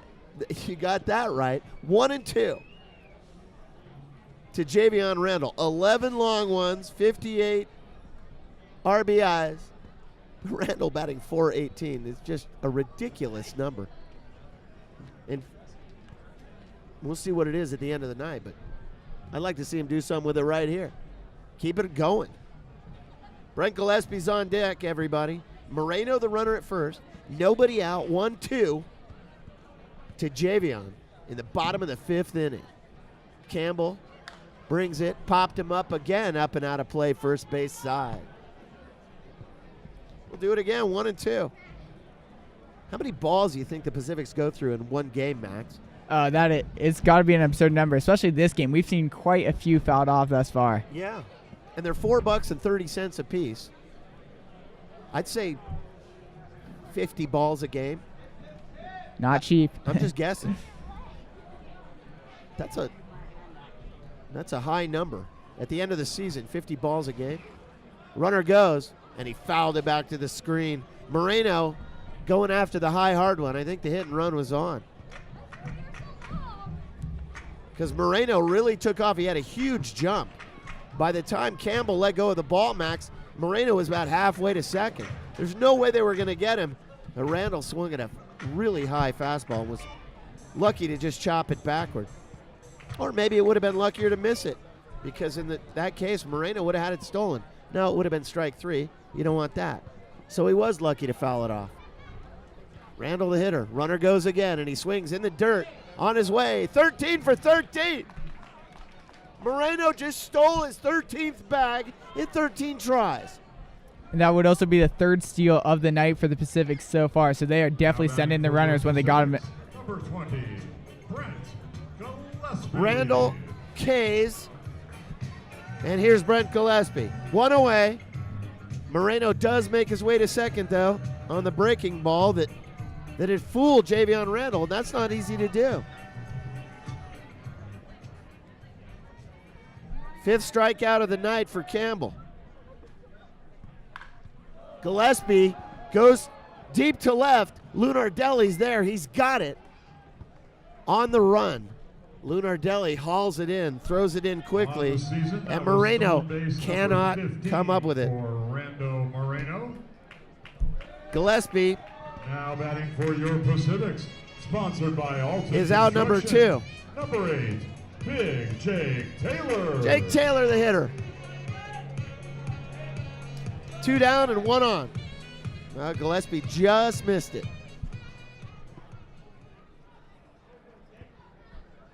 Taylor batting .305 coming into tonight's action. He picked up 2 RBIs back in the 3rd. Ooh, cutter indoors. Almost caught Taylor. 1-0. Zach Files is on deck. Taylor has 8 bombs and 37 driven in. He's got Moreno at second base and a chance to bring in his 38th. Campbell comes home, a slow curveball, taken 2-0.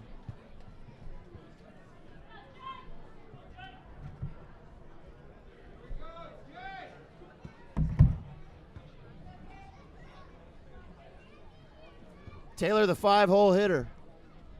Just one of the great sluggers for San Rafael. Been around a few years now with the Pacifics.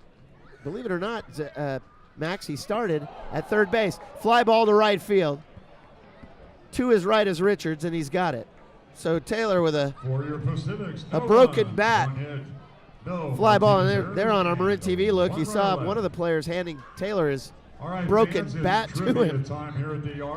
Sponsored by Lotus Cuisine. Well, the Pacifics managed to get Rando Moreno to second base, but that's where he was stranded.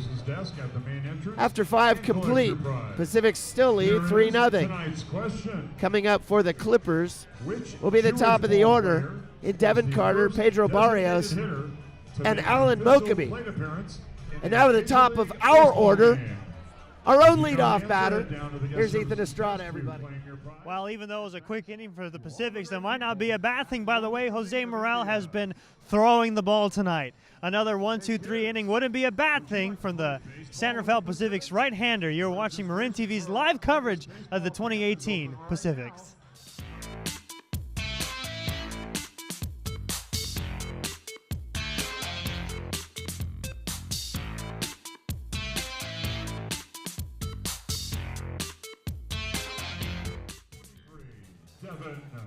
Well, Max, we made it to the 6th inning, our last broadcast of the year on Marin TV. Of course, all games are broadcast on PacificsBaseball.com with the Great Forest Hunt on radio. Our 7th telecast on Marin TV this year, and so far, we have not lost a game. When we're here, the Pacifics win. And let's hope they can keep it going. Devin Carter is leading things off. He's the leadoff hitter for the Martinez Clippers, who come in tonight 12-36, as Max reported, in the bottom of the 5th. 21 games back. Curveball from Morel. Center field, it drops for a base hit, and Devin Carter's aboard. Yeah, in their last 10 games, they're 4-6, so if you can call that an improvement, because that's 33% of their wins in just the past 10 games. So essentially they're on a hot streak by their own standards. The Martinez Clippers. 4-6 in the last 10? Yep. Okay. Pacifics in their last 12, 6-6. They had a bad little run going, but they're back on kind of a hot streak right now. We have a trivia winner. And that's a good thing. Congratulations to David. And they want to keep it going tonight. David knew that They've been playing a lot better the last 3 was the games. first Jewish player to be the designated hitter And they need to in keep official appearance. their foot on the gas, as they say. And no question about it. Next pitch to Pedro Barrios has just been an absolute monster defensively tonight for the Martinez Clippers. Is ahead in the count 2-0. Carter on the season has stolen 3 bags, caught once. Barrios batting .324, has 11 driven in. He's hit a couple of home runs along the way, but I don't think there's enough wind now at Albert Park, which without the wind is a tough carry over the left field wall. 2-1. Barrios, though, can get the ball in play. And is batting .324 as a result. Mokabe on deck. Morel comes home and he delivers low, and now it's 3-1. Carter, the runner at first base. In the top of the 6th.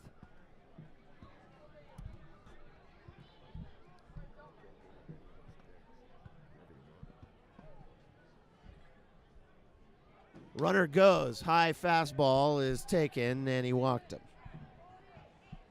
So Devin Carter went into second. Wait a minute. A called strike? Oh, it was Max. That was a very high fastball, and everybody in the place, including yours truly, maybe just me. Maybe just I thought that was ball 4. Did you think that was ball 4? Well, I'm pretty sure when it's at their eye level, I'm pretty sure everyone thinks that's going to be a ball 4. I was certain that was way too high to be called a strike, but a late call from Danny Speck, our home plate umpire, said that's a strike 1, or pardon me, strike 2, so it's full. And Carter gets a stolen base. His 4th of the season. And now he walked him with a breaking ball away. That was just downright strange. Fans, go and check out I our thought new sure that high fastball was family wine ball bar 4 over on the Satchel Page Plaza. previous This pitch. year we're featuring Van Root family wines, beers from the Budweiser family of draft and bottled Clearly, I was wrong. Lev's Kombucha. Say hello to Harry the bartender. Now batting for the Alan Clippers, Mokabe, the hitter. Alan Mokabe. Mokabe batting .311. Has 2 on and nobody out. And a long fly ball, no. Left field side. That had home run distance, but not home run direction. As he hoists it out onto Anderson Drive. And that was a mighty blast. Yeah, that thing was soaring in the air for a good couple seconds before it hit its apex and started its downward It trend. was a couple seconds on the way up. You're right.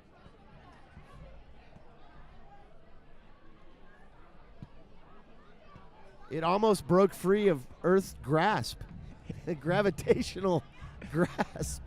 It was that high.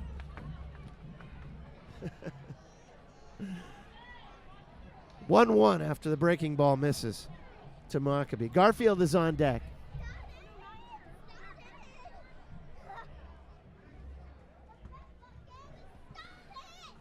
President Reagan said something like it broke the surly bonds of Earth. Right back to Morel, on to second, and he's able to, goodness gracious, he threw that in the dirt. Barrios slid in. Somehow it was scooped up backhanded by Moreno. A terrible throw from Morel from the mound to second base, but a great stab by Moreno to get the out on Barrios. On the play, Carter moves over to third base. Safe at first on the fielder's choice is Mokabe, and we have 1 down. Here's Garfield. Yeah, incredible defensive play by Morello. The fact that he was able to knock down the shot back right at him and then be able to deliver a, well, not a great, but still a throw that got to the base, and they were still able to secure at least 1 out. That's putting it nicely. It was a terrible throw, but it was a great get by Moreno. Great get, definitely. Breaking ball, a check swing, called a strike to Jacob Garfield. To Morel's credit, though, as you said, he knocked it down incredibly, and then he was off balance and just barely was able to get the ball to second. Now a throw over to first base, and Mokaby dives back in there safely. Garfield batting .263, has 8 bombs and 12 driven in. He's 0 for 2 on the night. A ground ball and a strikeout. Nathan Etheridge is on deck. 1 down. Runners at the corners. Fastball is low. And it's 1-1. Yeah, Mokaby's 1 for 2 currently on the season in steals. So they could send him here with only 1 out. Second base is wide open. There's that changeup is fouled back into the parking lot. And Garfield is leaping up and down in the batter's box and bounding around because he wants that one again. But he's not going to get it again. You only get one 60-mile-an-hour off-speeder per at-bat. I just can't imagine a million years of Morel would back it up with another changeup. He's probably going to back it up with a high, hard one. Here's a 1-2. Curveball swung on and lifted right field side. That's out of play.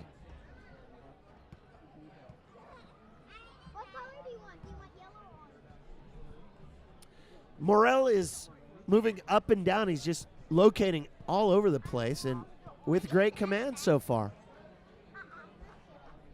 He went high with the changeup and then the low breaking ball. And he gets him swinging, and that was high cheese, Max, and you can't hit it. Yeah, Morello's been dominant through this game so far, almost through 6 innings now, and yet to yield a run. Nathan Etheridge, who's 0 for 2 tonight, has runners at the corners, and the best opportunity for the Clippers to score so far tonight. Overall, the Pacifics versus Martinez are 6-3. Guys, you're disturbing the TV broadcast. It's not okay. The first pitch to Etheridge is taken for a ball.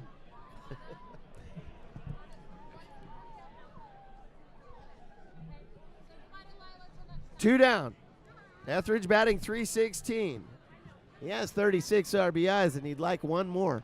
A curveball in the dirt. Lindsay scoops it up. And now it's 2-0. Matt Richards is on deck.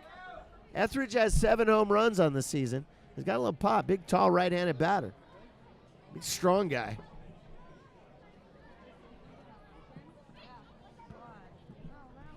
Two down.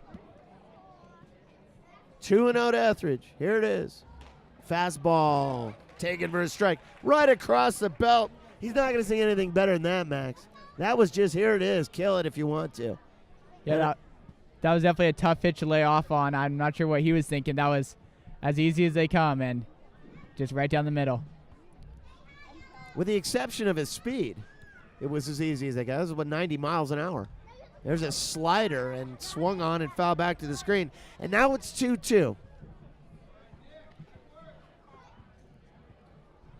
And coming up, Max, I would venture to say that this is about as big a moment in the game so far as we've seen. Morel is one pitch away from getting out of a little jam where he has runners at the corners, but the tying run is at home plate in a guy who can hit home runs. Here's a 2-2. Fastball, first base line, and just foul.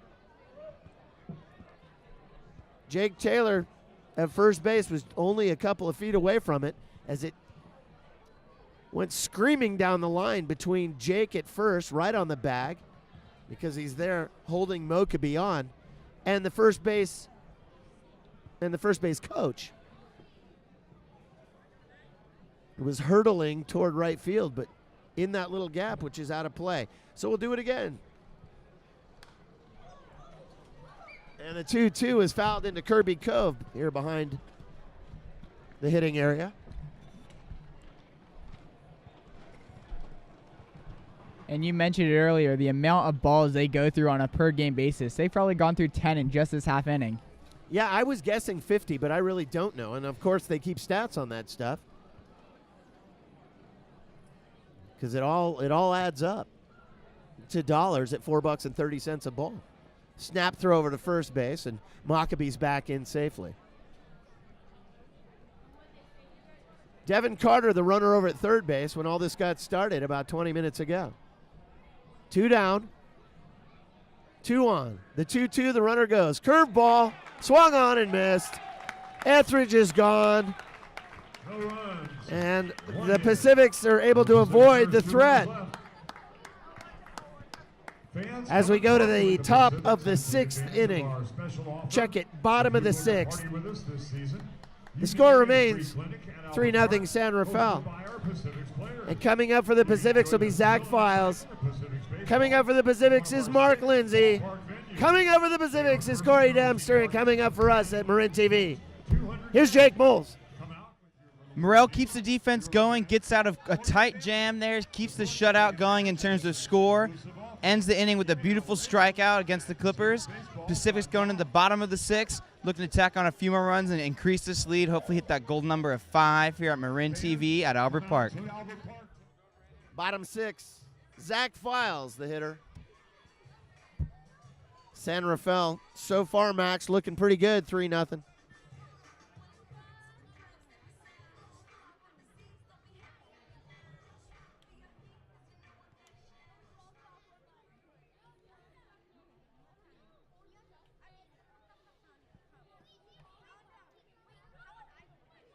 Zach stands in, and Logan Campbell remains on the hill. Campbell with a 6.99 ERA, a 1-5 record. Opens up the at-bat by Files with the ball, and now he launches one into shallow left. And diving for it is Barrios. He went way out from short when really it was Lunardelli's ball, but somehow Barrios caught it. 30 yards behind the infield dirt. He ran all the way out into left field as Lunardelli was coming in. And Max, as everybody knows, that's left fielder's call and his ball. I don't know why Barrios didn't give way. Yeah, that was almost a Little League disaster right there. Everyone knows the classic play, the left fielder or the right fielder running into the middle infielder. Yeah, that's exactly what it was. Just lack of communication, and someone had to play hero ball. I don't know. There's another great play by Barrios. I don't know how he managed that because he was out and the wind was blowing it around, although there's very little wind now, but there's a little bit out there. Not only that, the ball was shot up into the air. That ball was going so high.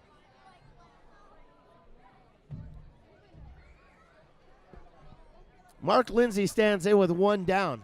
That was another incredible defensive play. I don't want to say it was good because Barrios was totally out of position.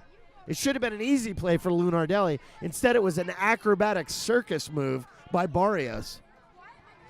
Either way, he made the play, so there's an out, and it's 1-2 now to Lindsay. Yeah, sometimes you just have to make your own top 10 plays.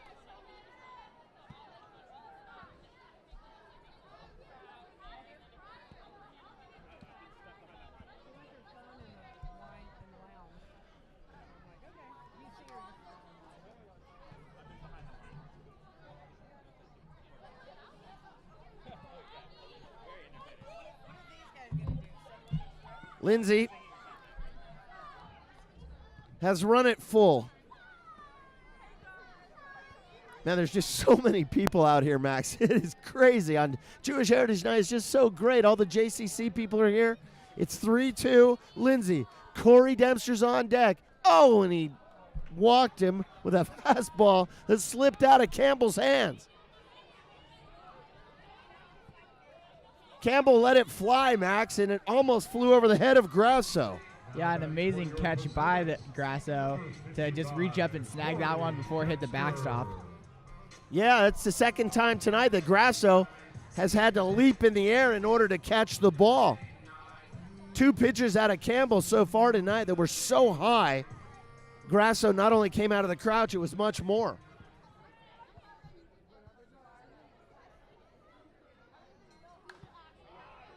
Long fly ball from Dempster into right field.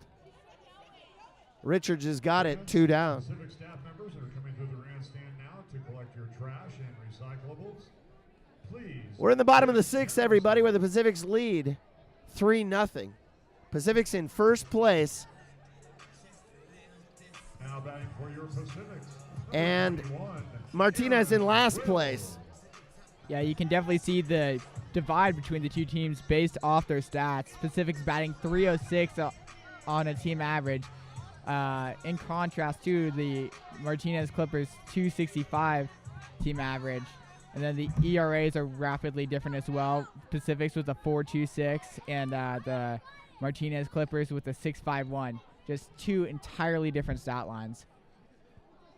Aaron Brill, the hitter.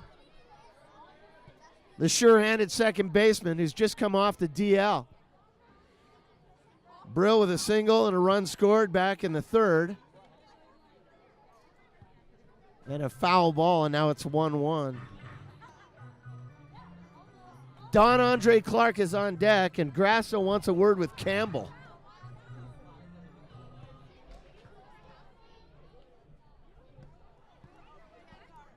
And now the umpires want to talk about something. Danny Speck and Ron Adams are chatting about something, and I don't know if the face mask of Danny Speck was broken. No, I think it's okay. That last foul ball hit. It at least hit Grasso. It may have also hit the home plate umpire Danny Speck. And I don't know what Ron Adams was coming in to talk to him about, but they had a quick chat about something. All right, everybody, 2 down, 1-1 to Aaron Brill. Brill's batting .222, but as he takes a fastball across the belt, 1-2. But when he hits it, it always seems to be at a clutch moment. Bottom of the sixth.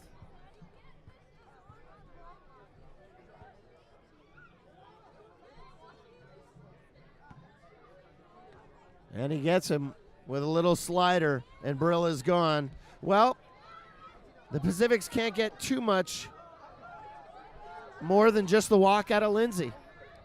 But we'll go to the top of the seventh inning, where Matt Richards will lead off for the Clippers. He'll be followed by Jimmy Lunardelli and Victor Grasso. The 6, 7, 8 batters for the Clippers, where the game remains 3-0 in favor of the home team, the San Rafael Pacifics. Pacifics playing pretty good ball so far tonight. It's a full moon, everybody. Our final telecast of the season. And we're going to send it down to the field now. Here's Ethan. Oh, well, it was another quick inning for the Pacifics, but now we reach the later stages of the game where zeros are necessary in order to clinch a W. The Pacifics lead 3-0 heading into the top of the seventh inning. You're watching Marin TV's live coverage of the 2018 Pacifics. From the JCC.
3-0 here in San Rafael.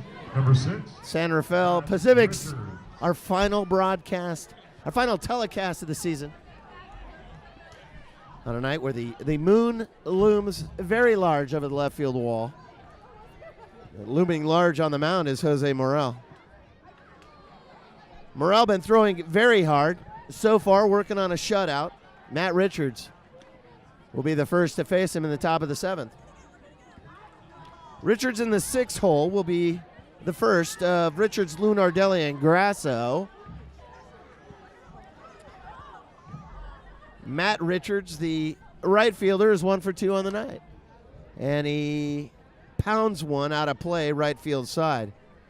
Boy, did he get a good piece of that one. Jake Moles joins us back here in the Marin TV broadcast booth. Jake, good job in between innings. Thank you very much. I got a lot of sideline practice in today, and I got to interview the one and only Javion Randall himself earlier as well, which was a treat. A full moon, and he pops him up. Infield, Taylor gives way to Brill. Brill and Moreno come together, and somehow Brill comes up with it. A lot of, I heard you and Max talking about a lot of near collisions today, I think. Yeah, there have been a couple of them. That's for sure. Hero ball. For the Clippers, Jimmy So, Lunardelli. Matt Richards goes down. One away, and here's Jimmy Lunardelli. He also is 1 for 2 on the day. For our last broadcast, Stu, together, I think got a lot of Super Pacifics fans here at the booth. Yeah. There we go. Shout out to my friends in the OC. Or friend, I should say. Jimmy Lunardelli. All right. I don't use that ear anyway. That's okay. Didn't need it. He didn't need it. Okay. Okay. All right. Lots of Pacifics fans out here tonight, everybody. Should I give It's one great. of them? Should I give one of them the headset and clock out early No. tonight? Jimmy Lunardelli stands in. No. It's now 3-0. Definitely not. Definitely not. Yeah, I thought it was worth asking. You know, Scott keeps giving it to him. They're gonna hang out with us all night. I know. I have to ask the director to knock it off. 3-0. No, it's all right. I like these nuts. All right. Who's your favorite team? Yeah. That was a good answer. That was a good answer. 13. All right. Victor Grasso. Hey, you guys drink coffee? I do. It seems like you've been drinking a lot of it. Jeez. Okay. Guys, let's not crowd that. All We're right. getting really Very close. good. Hey, Okay. Sasha, So, Alex, Caden, come back, please. Lunardelli over at first base. I have no idea how he got there because all the kids I were think in he. here. And I'm almost positive he walked. Okay, very good. Lunardelli It was walked. 3-0 before the deluge of Pacifics fans came flying into the telecast area. And now Victor Grasso stands in, and he's behind on the count 0-1. I kind of lost track of where we were too, to be honest. I don't even know what I was saying. I think it was something about Morel being a great pitcher, and this is quite the treat for us to watch him tonight on our last game together. But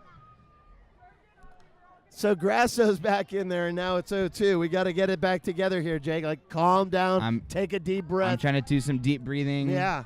Mindfulness meditation here, center myself. Grasso, the catcher, is only batting 103. He struck out twice so far tonight. Morel is ahead in the count 0-2, and here it is. Curve ball and lifted foul, and Grasso stays alive. You know, this is my 4th year doing the television for the Pacifics after 3 years of radio, and I don't ever remember a group coming in and quite that big, bringing it like that. That was cool. Hey, a lot of kids, they love the Pacifics. I can see why. I do too. Yeah, of course, Pacific's having a good year to be a Pacifics fan, to start being a Pacifics fan. First in the conference, as you all know. Yeah, this is a good year. Snap throw over to first. Lunardelli is 3 strikeouts on the night. Lunardelli is back to first safely. And then the strikeout to Grasso. Yeah, 3 Ks, not good. He came into tonight batting 103, and I think after these 3 at-bats, he might be at double digits. Chris Caffrey, the 9-hole hitter. 0 for 2 on the night, batting 240. A check swing at a big breaking ball, and he definitely went around.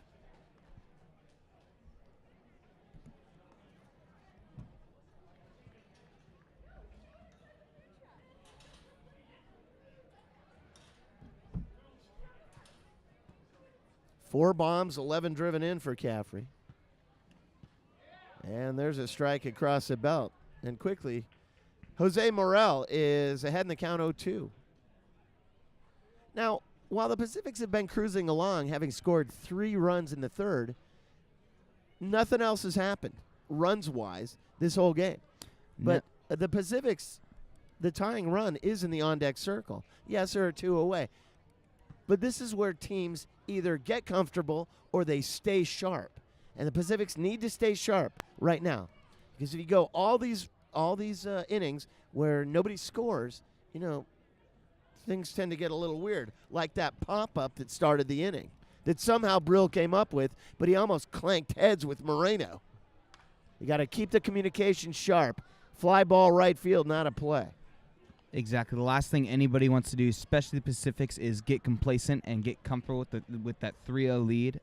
No lead is too big, especially when you want to keep a lead in the conference. Doesn't matter if the Clippers are last in the conference. They're still a threat. They can still bring you down a peg. The last thing the Pacifics want to do, like you said, is get too comfortable. They want to play like they're fighting for their first-place spot, which they are. Which they are. Always. Chop for third base side, and Foul will do it again. The 5th pitch of the at-bat coming up, all of which have been strikes. Caffrey, batting 240, has not seen a ball in this at-bat. A fly ball to center in the 3rd and a fly ball to right back in the 5th. Here we are in the top of the 7th inning. Martinez looking for their first run tonight. Breaking ball, check swing appeal to the field. And Ron Adams says no swing. 1-2. And from here, that was a check swing. That didn't even look like he went around at all. Whereas earlier there was a check swing that I thought if he'd have made contact with it, it would have gone out of here. That's how far around he went. And there's an inside fastball, and I don't know where it missed. Little cutter in on the hands of Caffrey. 2-2. Stu, if the scoreboard is to be believed, I don't want to correct you, but I do believe it is a full count here for You're right, 3-2. Thank Caffrey. you. Thank you very much. In this case, correcting me is perfectly acceptable. Beautiful. Runner goes. Chopper towards second. Moreno catches it off balance to Taylor. Got him. Caffrey has gone 6 to the covering 3. And that's how we end it. Devin Carter left on deck. We go bottom 7. Score remains 3-0. It'll be the top of the order in Clark, Moreno, and Randall. Coming up, down on the field, here's Max. Morello has been absolutely dominant thus far. That 6.5 ERA non-existent, as he has yet to allow a run through 7 shutout innings while also allowing 3 hits. Let's see if he can keep it rolling. You're watching the 2018 San Rafael Pacifics on Marin TV. Welcome back, everybody. Bottom of the 7th inning. Stuart Orrin, yours truly, and Jake Moles, my trusty sidekick from Dominican. Our final appearance this year as Don Andre waves at a breaking ball. Strike 1. And I don't know if Max brought up with you, but our own To The Max earlier let me know that Don Andre Clark has more steals than the Clippers team combined. Well, he's got 17. He's been caught 6 times. And that's what you want out of your leadoff hitter, right?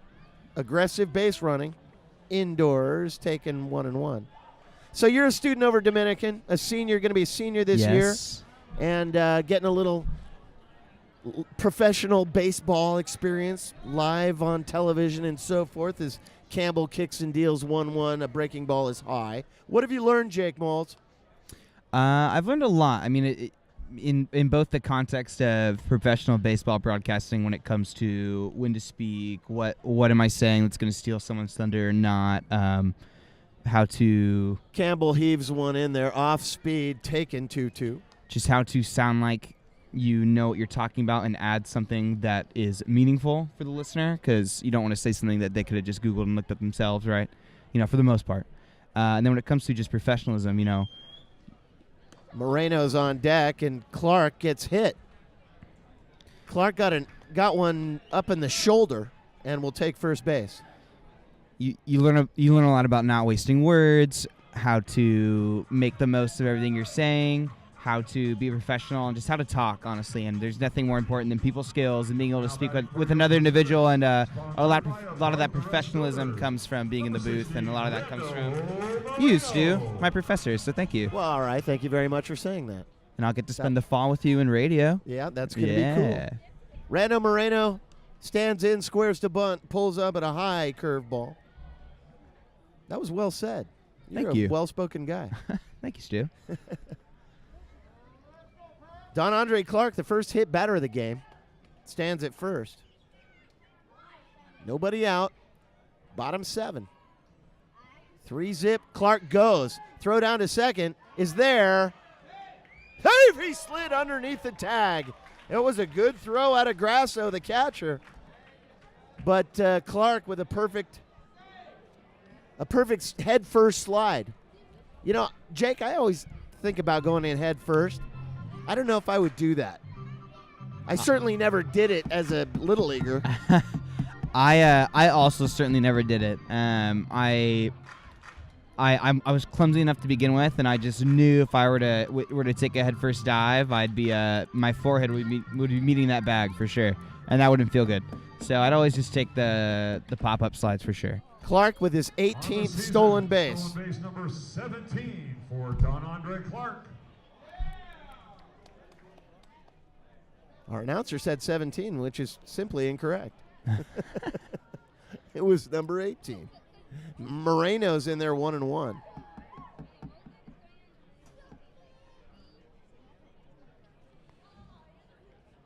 Moreno has a 14-game hitting streak, 2 of them tonight. Chop towards second. On the move is McCaffrey. On to first, 1 away. Clark moves over to third, very importantly. That's Clark getting over to third is obviously a product of that leadoff that he took. That's a lot of that aggressive base running that we talked about you want from a leadoff hitter. Especially when you're sitting at 0 outs like the Pacifics were before that at bat. Clark's thinking no matter what, I'm going to get on that third base and advance and put myself in prime scoring position. And the Clippers team is going to take to the mound. Well, it looks like there may be a pitching change, although there's very little movement in the Martinez bullpen. So there will not be a pitching change, but a mound visit by Dan Parker.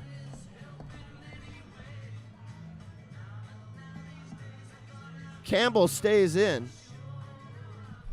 And now he gets to face Javion Randall, which has got to be a real wonderful thought if you're an opposing pitcher.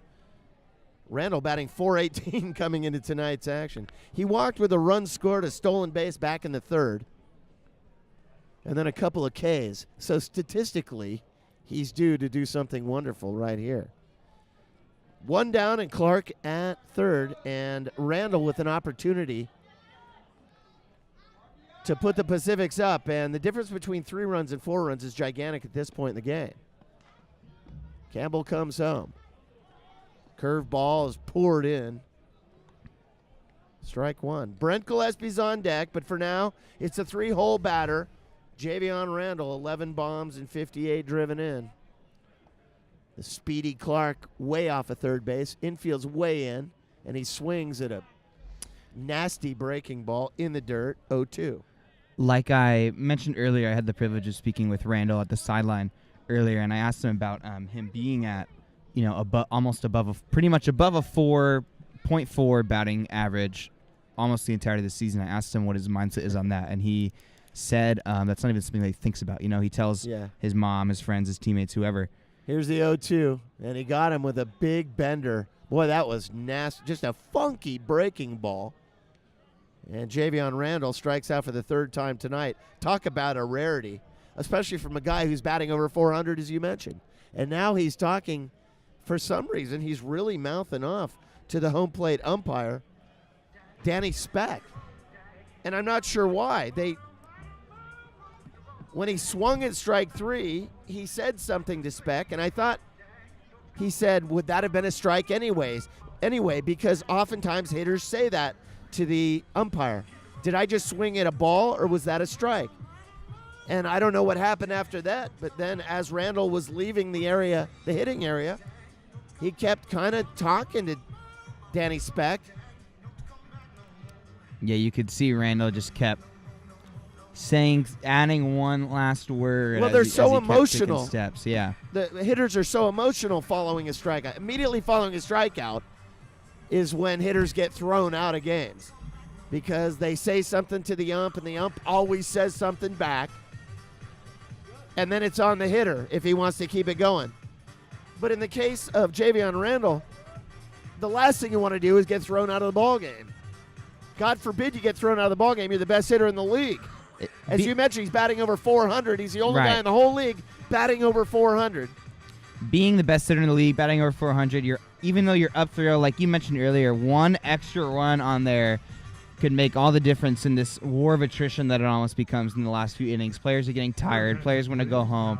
So you need a batter like Javion Randall who's just going to rope one, right when you need it. Just get that last run, get that walk-off or something. So you got to stay cool, calm, and collected as best you can and end games like this. So the Clippers have a new pitcher, and we'll have the line for you. Jake will bring that up in just a moment. It's number 5.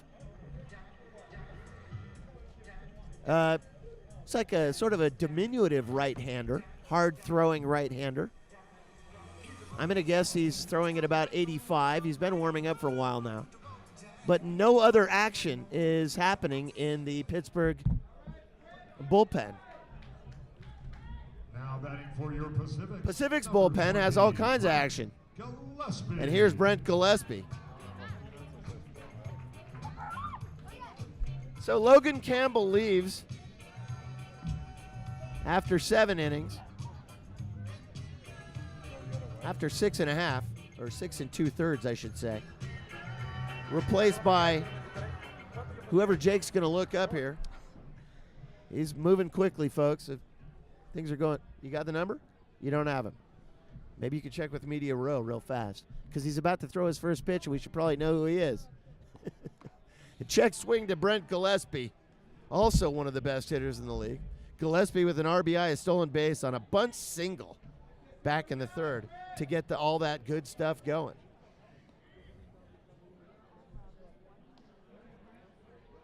Aha. So Robert Humes, the right-hander, is now on the mound for Martinez. With the Clippers, he's 1-2, a 4.43 ERA. He started the season with the Silverados before he was traded and left the Silverados after 6 games with a 15.42 ERA. Yuck. But since moving over to the Clippers, much better, a 4.43 in 13 games. So he's appeared 19 times. Did you say 15.2? Well, so in minor league ball, sometimes this happens. Wait, bring that back up, please. You got it. Gillespie, a 1-2 count, ahead of Jake Taylor. Still 2 down. Don Andre still over there at first base. Humes gets him. Well, Humes comes in and strikes out Brent Gillespie, one of the toughest guys to get out in the league, certainly swinging. But that does it as we go top 8. Well, this game's really moving along quickly. Score remains 3-0. Devin Carter, Pedro Barrios, Alan Mockabee coming up for the Clippers. Top 8 coming up. It's 3-0. We'll take it down to the field. And here's Ethan. Well, with 7 innings in the books, it looks like Jose Morales' day is done. And boy, did he pitch a beauty. 7 shutout innings and 12 strikeouts. Now it is up to the Pacific's bullpen to nail down another victory. You're watching Marin TV's live coverage of the 2018 San Rafael Pacifics.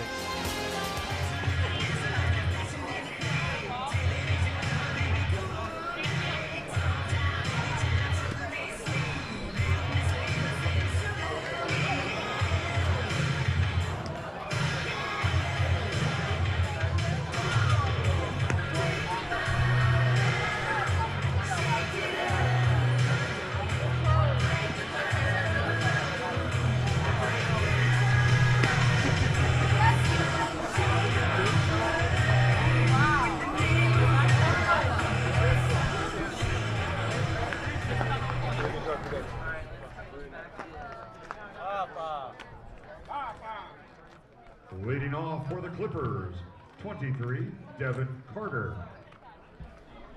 Now pitching for your Pacifics, 39. And Tyler welcome back to Hurd. the 2018 San Rafael Pacifics, where the Pacifics lead the Clippers 3-0. Ethan Jake with you here for the top of the 8th inning, and a new pitcher coming in for San Rafael. The first pitch is a beautiful breaking ball for strike 1 to the leadoff man, Devin Carter. Devin Carter. I think you mix up the names just a little bit because Mr. Tyler Hurd is up on the mound. 0-1. And a swing and a miss, a beautiful curveball for strike 2. That was convenient. It was both 0-1 on the pitch and 0-1 for Tyler Hurd's record with the Pacifics. 13.5 ERA, 2 games, 3.1 innings pitched, 4 bases given, and 6. I'm missing that number. My mistake. The 0-2 pitch, another beautiful curveball. Got him swinging over the top. And Hurd opens up his day with a 3-pitch strike. Good morning, good afternoon, and good night. So now that'll bring up the number 2 hitter, shortstop for the Clippers, Pedro Barrios. Both Mr. Humes for the Clippers and Mr. Hurd for the Pacifics coming out strong, proving their worth as the backup pitchers for both teams here, doing the work that they were signed on to do. The first pitch from Hurd to Barrios, another beautiful breaking ball, but this time Barrios did not bite. One ball, no strikes. It could not be more, Ethan, could not be more night and day for the situations Hurd and Humes have been put into. And the pitch misses upstairs, 2 balls, no strikes. Humes has to work on keeping the score at 0-3 so his batters can get up to that point, and Hurd, all he has to do is just pitch as good as he knows how to pitch and keep the defense live and keep a nice, solid 3-0 lead going and get a couple more zeros on the board. 2-0, flied foul down the first base line, 2 balls, 1 strike. And I know if I were a pitcher, I wouldn't want to come in with a runner on third and 2 outs. That's just a little bit stressful because you make one bad pitch and all of a sudden it's 4-0. I'd rather come in with a clean inning, and if I give up the run, it's my fault. And now here's a ground ball to second base. Aaron Brill charges in, makes the sidearm throw to Taylor for round number 2. This game is just chugging along, Ethan. Yeah, I'm very surprised. A very fast-paced game. Before you know it, you and I aren't going to be able to do any broadcasts together anymore. You know? Oh, how sad. I how know. Sad. But I'm glad that for our very last broadcast, Stu let you and I do this blowout celebration here at the top of the 8th. Always fun. So now that'll bring up Alan Mockabee. The first pitch from her. Fastball down in the dirt, dug out nicely by Lindsay. 1 ball, no strikes. Oh, geez, it was beautiful early on, but now it's just cold. Yeah, now it's freezing. It's the first night in a while. I remember the first night I was here with you guys, that was freezing. Other than that, it's been pretty hot, actually.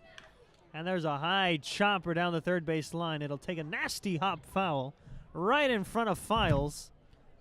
Most have been perfect nights for baseball here during our venerable Marin TV telecast, with a perfect record, I might add, for the Pacifics when we're on air. But now it's just cold, freezing, windy, and I need a hot coffee in me, Ethan, for sure. We are 4 outs away from being perfect on the summer. The 1-1 pitch from her. Beautiful breaking ball. Called a strike. You could see Mokabe. He just pulled himself away at the very last second on that pitch. That would have been the perfect one for him to just rope and get something going. And that's a ball outside. 2 balls, 2 strikes. Well, Jose Morale pitched his heart out tonight. 7 shutout innings and 12 strikeouts. He was completely dominant, doing exactly what a first-place team should do to a last-place team, and that is win. And he was just flat-out dominant this evening. As another curveball from her misses outside. 3 balls, 2 strikes. What did you think of Morale's performance? It was beautiful. I mean, like you said, it's not really anything. You couldn't really want anything more from a not only a starting pitcher, but a starting pitcher for a first-place team, trying to keep that lead. And that curveball misses outside, and that'll be a free pass to Maccabee, bringing up the DH, Jacob Barfield. Up until I think it was the 4th inning that the Clippers finally got a hit, but it looked like almost up until that first hit that I would have believed that Morel would have just completely shut them out for at least another few innings. He was, just, like you said, dominant is just the perfect word for that. Clippers could not find a single good pitch that they like to get themselves on base, and it's showing now. I think that affected their morale a little bit, and that pitch misses upstairs. 1 ball, no strikes. Morale ruined the morale of the Clippers. Exactly. We're going into 8.5 here, and Clippers still cannot really get any sort of rally going whatsoever. Well, by the way, Morale was pitching good fastball, great slider as that ball misses inside from her. 2 balls, no strikes to the DH, Jacob Barfield. 3-0, top 8, 2 out. As Lindsay will call time and go chat to his pitcher, as he has pitched 5 consecutive balls.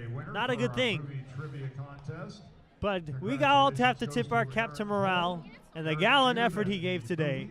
And he is in line to get a victory as the Pacifics lead the Clippers 3-0 here in the 8th inning. Pitcher was a spy. Congratulations, Eric. So after that short meeting, we'll see if Herr can regroup himself and pitch to Barfield. Pitch him a strike. Something over the plate. Yeah, you go. Okay, cool.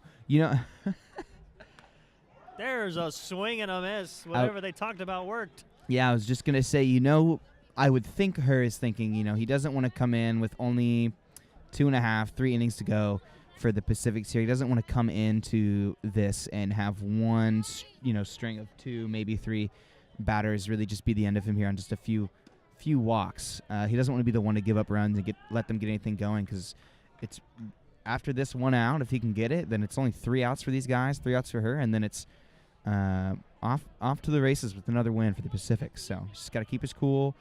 That talk worked. He's got to get some strikes in, and then Pacifics are looking pretty. So after Herr misses with the 2-1 pitch, makes the count 3-1. The 3-1 pitch to Barfield misses up and in, ball 4. Back-to-back free passes allowed by Tyler Herr. And now here comes the pitching coach out for a chat, trying to calm down his pitcher, get through this inning, and head into the 9th with a 3-0 lead. I would have to believe that this is a mechanical issue that they're going over. See how he feels. See if he has a little bit more left in the tank, because they really do need him to get 1 more out. But as we all know, the final out is always the hardest. Always. It's just that headspace of, that the light is at the end of the tunnel. And at least for me and for a lot of people, a lot of pitchers that I know, I was never a pitcher, but I know a lot of pitchers. It's just you want to rush yourself to just get that over with, and you'll just maybe put a little too much gas on it and tire yourself out a little too quickly, and then they get by on that pitch, and it's just it's like a game of chess, like any part of baseball is, but especially with pitchers and batters. And Herr just needs to collect himself, get that mechanical issue worked out, and throw some fast ones and just get these guys out. So now here comes Nathan Etheridge, the 5th place hitter and the first baseman for the Clippers. He is 0 for 3, and he takes a first pitch fastball right down the pipe for strike one. Her 1 out away from getting out of this mini jam, but Etheridge representing the tying run at the plate. The 0-1, beautiful breaking ball right under the hands. No balls, 2 strikes.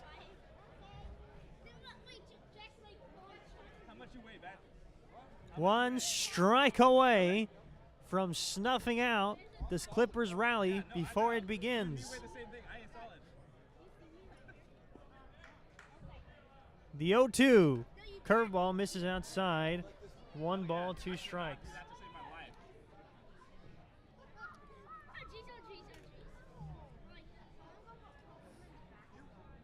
Out infield playing back. Outfield playing straight away. Wind blowing over left. As Herr gets ready. The 1-2, fastball down in the dirt. 2 balls, 2 strikes. Herr can't find a way to put these guys away. Gotta try something.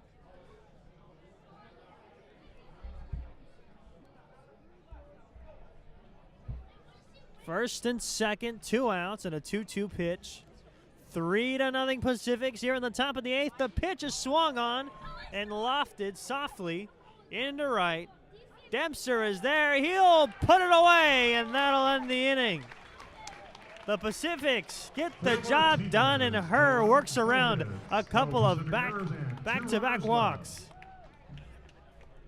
No runs, no hits, and 2 left on for the Clippers. Due up for the Pacifics in the bottom of the 8th inning. It'll be Taylor, Files, and Lindsay. And now for more information, we'll send it down to the sideline to Max. Looks like the Clippers had something going there, but Tyler Herr was able to continue to lock it down, keep the combined no-hitter going, and let's see if the rest of the Pacific's bullpen can make some magic happen here on Marin TV. We got the bottom of the 8th coming at you here on CMCM. Last at bat for the Pacifics, it may very well be, and here is Jake Taylor, the last at bat on Marin TV. Quite possibly. There is a new pitcher on the mound for Martinez as Taylor takes upstairs 1-0. Zach Files is on deck, the pitcher on the mound. Where else would he be? Is Phil Richmond, and Jake is going to bring you the line in just a moment after this pitch. Taylor stands in and takes low, 2-0. Here's the line. Mr. Phil Richmond is a 2-1 record with the Martinez Clippers with a 4.95 estimated runs allowed, 25 strikeouts and 23 bases given. Neck and neck on those 2 stats there. A 4.95 ERA. And that's fouled back into the parking lot, and 19 million kids just went running after it. Yeah, it was a full stampede.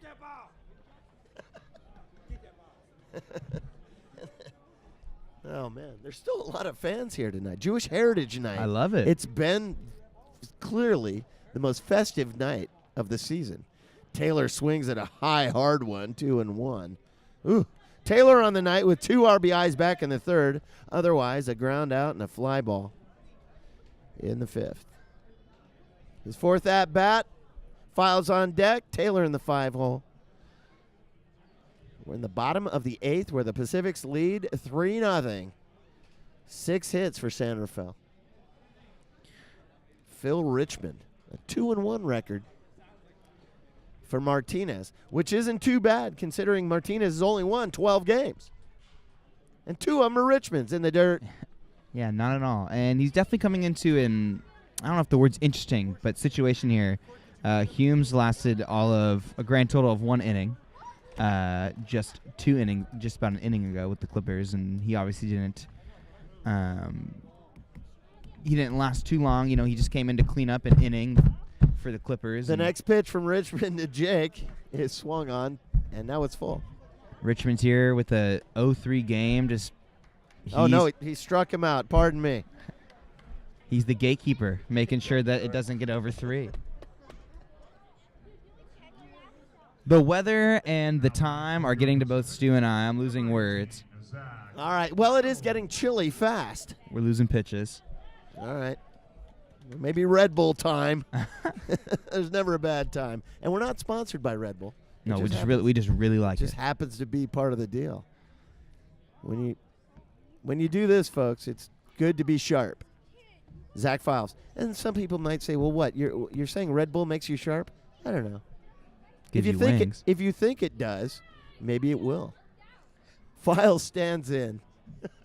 Oh, I'm having a blast either way, whether it's cold or not. Oh, And yeah. it is getting cold. It's 2-0, everybody, to Files. On the night, he's 0 for. His 4th at-bat right here. Zach, the third baseman, has a ton of power. 9 home runs and 28 driven in this season. San Rafael in first place as Richmond pours a fastball in, 2-1. Yeah, last game we casted together, Files, I believe, had 2 triples on the night.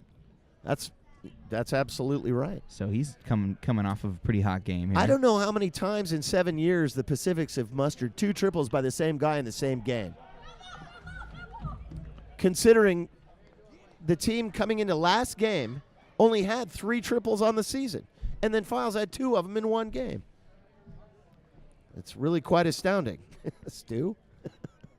Amazing. Maybe it's our Marin TV broadcasting. There's video. some magic there, for sure. 2-2. Richmond. Perfect popped record him up, when we're on. Popped him up toward the Martinez bullpen, and Matt Kavanaugh says that's out of play, even though it was caught by Maccabee. Maccabee made a great catch, but it was actually out of play. According to specifications here at Albert Park, that ball was ruled out of play. So the count remains 2-2 after Maccabee with a tremendous get. He was in danger land, Jake, over in the Martinez bullpen. Anything could happen. He could have tripped over a chair. Another pitcher warming up. Who knows? Yeah, that's right. Here's a 2-2, and he got him. Got him with a masterful fastball, and Richmond is really dumping him in there. And he's not a big guy, Richmond. In fact, I'm going to guess 5'7". But he can really throw hard, and he just blew it by Files. It's unbelievable. Here's Mark Lindsay, everybody.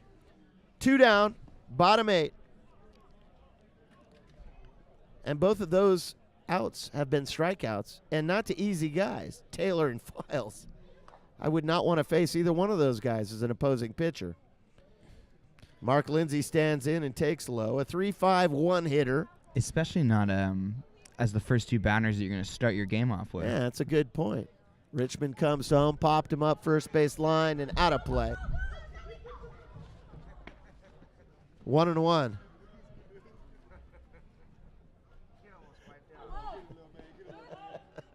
The kid almost wiped out on his way to get the foul ball, which is out of the stadium. It's not even in the stadium. This is way out of here. 1-1 now with 2 away to Mark Lindsay. Pretty good crowd still here. Very high, and now it's 2-1. Yeah, it's been one of our most excitable and festive nights, to be sure. 3 runs for the visiting Martinez Clippers. Check it, 3 hits, no runs. Pacifics have scored 3 runs on 6 hits. Now Richmond pours a breaking ball in. Boy, that was a good little slider that just dropped out of the zone. Lindsay swings right over the top of it. And now it's 2-2.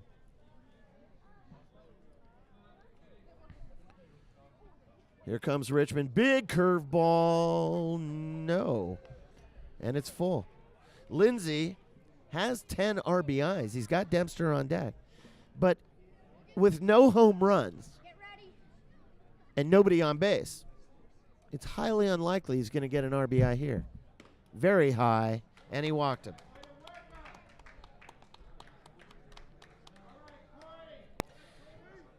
Well, Lindsay was able to fight back after 0-2. And Phil Richmond walks him, and here's Corey Dempster. 55, Corey Dempster. Dempster over in right field has been nothing less than spectacular tonight. Those first couple of innings, Jacob, the defense was just unbelievable. Yeah, it was. First pitch to Dempster is swung on and missed. It's a lot of that textbook baseball you always talk about. It's just the plays that you expect your players to make. They made them and then some, with a lot of hustle, a lot of heart, and that's how you keep a lot of zeros on the board, like Morel and the rest of the defense in the beginning of the game. It takes a lot of hustle and heart to approach that wall over in right field. The runner goes, it's in the dirt. Why they throw down to second, I don't know, but the heave into center field was ill-advised. It got away from Victor Grasso, the catcher, bounced off of his shin guard back in front of home plate. The runner was already on his way in Lindsay.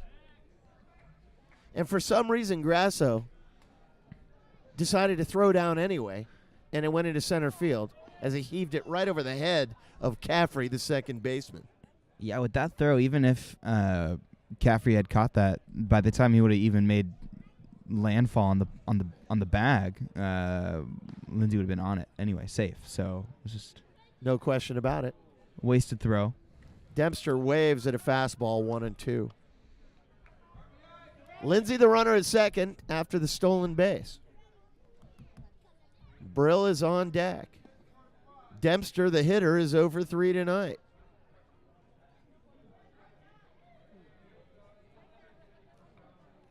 Richmond comes home low and away. 2-2.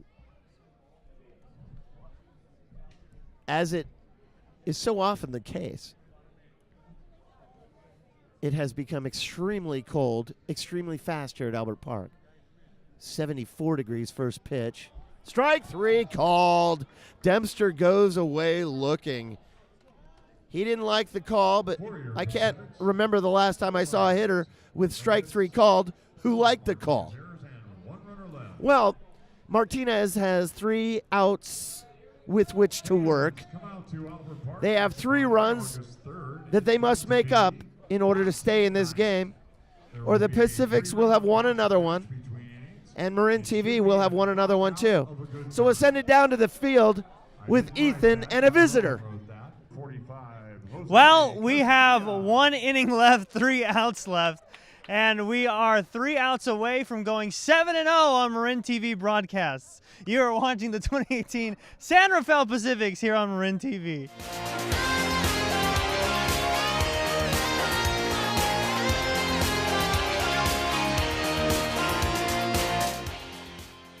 Welcome back, everybody. Well, this is the last chance for the Clippers. Theoretically, anyway. They need 3 runs in order to tie it, and 4 to bring the Pacifics back to the plate. Jose Casilla, the big right-handed closer for San Rafael, has entered the game. And his first pitch to Matt Richards results in a check swing strike. It'll be Richards, Lunardelli, and Grasso here in the top of the 9th. Score remains 3-0, and Casilla deals a fastball very low. Casilla, of course, 3-2 with the Pacifics with a estimated 2.89 ERA. 23 strikeouts and only 4 bases given to batters here in Albert Park. Only 4 walks. And there's a fastball across the belt. And now it's 1-2. Casilla was brought in for one thing, Jake, and that's this moment. And he does it well. To close out games. We've seen it before on our Marin broadcast, and it's nothing short of excellent from Casilla. I like it. Yeah, he's an exciting guy to watch, that's for sure. Closers, they have a tough role. And he got him swinging 1 down. Richards heads back. 1 for 4 on the night is Richards. And here's Jimmy Lunardelli. Lunardelli is 1 for 2 on the night officially. He walked back in the 7th. A bunt single in the 5th and a strikeout in the 2nd. With 1 down, the life of a closer, you wait around. I wonder if you can compare it to the life of a kicker. You wait until all the pressure in the world's on you, and then you're expected to deliver every single time. If a closer has more than 2 blown saves in a season, it seems like a total failure. Yeah, I mean, it's got to be similar, right? You spend, as you said, most of the game, at least with kickers, you're out, every so often, but closers, you're waiting at least like 7 innings. Lunardelli hammers one into center field, and it's up against the wall. Don Andre Clark was unable to track it down. It seemed like he got a good jump on it. He simply overran it, did Clark, and then had to reach back over his body and was unable to catch the ball. That was pretty much a routine line drive. And Don Andre simply missed it. So Lunardelli's aboard with a double. Hitting for Martinez, number 17, Shane Hughes. James Hughes is hitting in place of Victor Grasso. Grasso was 0 for 3 on the night, all 3 strikeouts. So here's Hughes. The tying run is in the on-deck circle, and that's Chris Coffrey. Grasso out, Hughes in, and the first pitch to Hughes that he sees tonight is low, taken 1-0. Lunardelli hit it hard. And I really thought Don Andre got a better jump than he did. I mean, he got a good jump. He overran it. Maybe it was too good of a jump. Yeah, it looked like to me like despite, you could tell he maybe thought, I'm going to have to readjust a little bit, but it looked like it was money for him. Hughes stands in and chops one up the middle. Stabbed by Moreno. Oh, and he falls down getting it, so he couldn't get anything on the throw. As it turns out, Hughes is aboard. Lunardelli to third base. Just a squibber up the middle. But as it turns out, Moreno, to get it, it was right over the second base bag. Moreno had to dive for it, and now he's lying on the ground. He's unable to throw it to first. So runners at the corners, just 1 out. And the tying run, and Chris Caffrey is at the plate. Caffrey has hit 4 home runs this year, and one right here would tie the game. Top of the 9th inning. The Pacific's mighty closer, Jose Casilla, deals a slider. Strike 1. On the night, Caffrey is 0 for. His 4th at-bat, he's 0 for 3 so far. But he's hit the ball hard every time. Devin Carter's on deck. Casilla deals strike 2 with a breaking ball across the belt. 0-2. This is Casilla's moment. Casilla's moment or Caffrey's with the power to make this a whole new ball game. It's a very good point. It's Casilla's moment or Caffrey's. Who's going to win? The 0-2 breaking ball towards second. Brill rushes in on it. 1 run scores over to Jake Taylor at first. 2 down. So the shutout is gone as Lunardelli scores on the play. To second base goes Hughes. 23, Devin Carter. And Caffrey is gone. A sacrifice. 4-3. 2 down, everybody. With 1 run in, here's Devin Carter, the leadoff batter. 2 down, top of the 9th. The first run scored by Martinez just occurred. Carter has a single, a stolen base, a walk, and a couple strikeouts. First pitch swinging to Zach Files at third. Long throw, Jake Taylor. Ball game. The Pacifics managed to get through that 9th inning. For a second there, Jake, it was starting to get weird. 1 run on 5 hits, 1 error for the Pacifics, for the visiting Clippers. For the Pacifics, 3 runs on 6 hits, no errors. El Perfecto.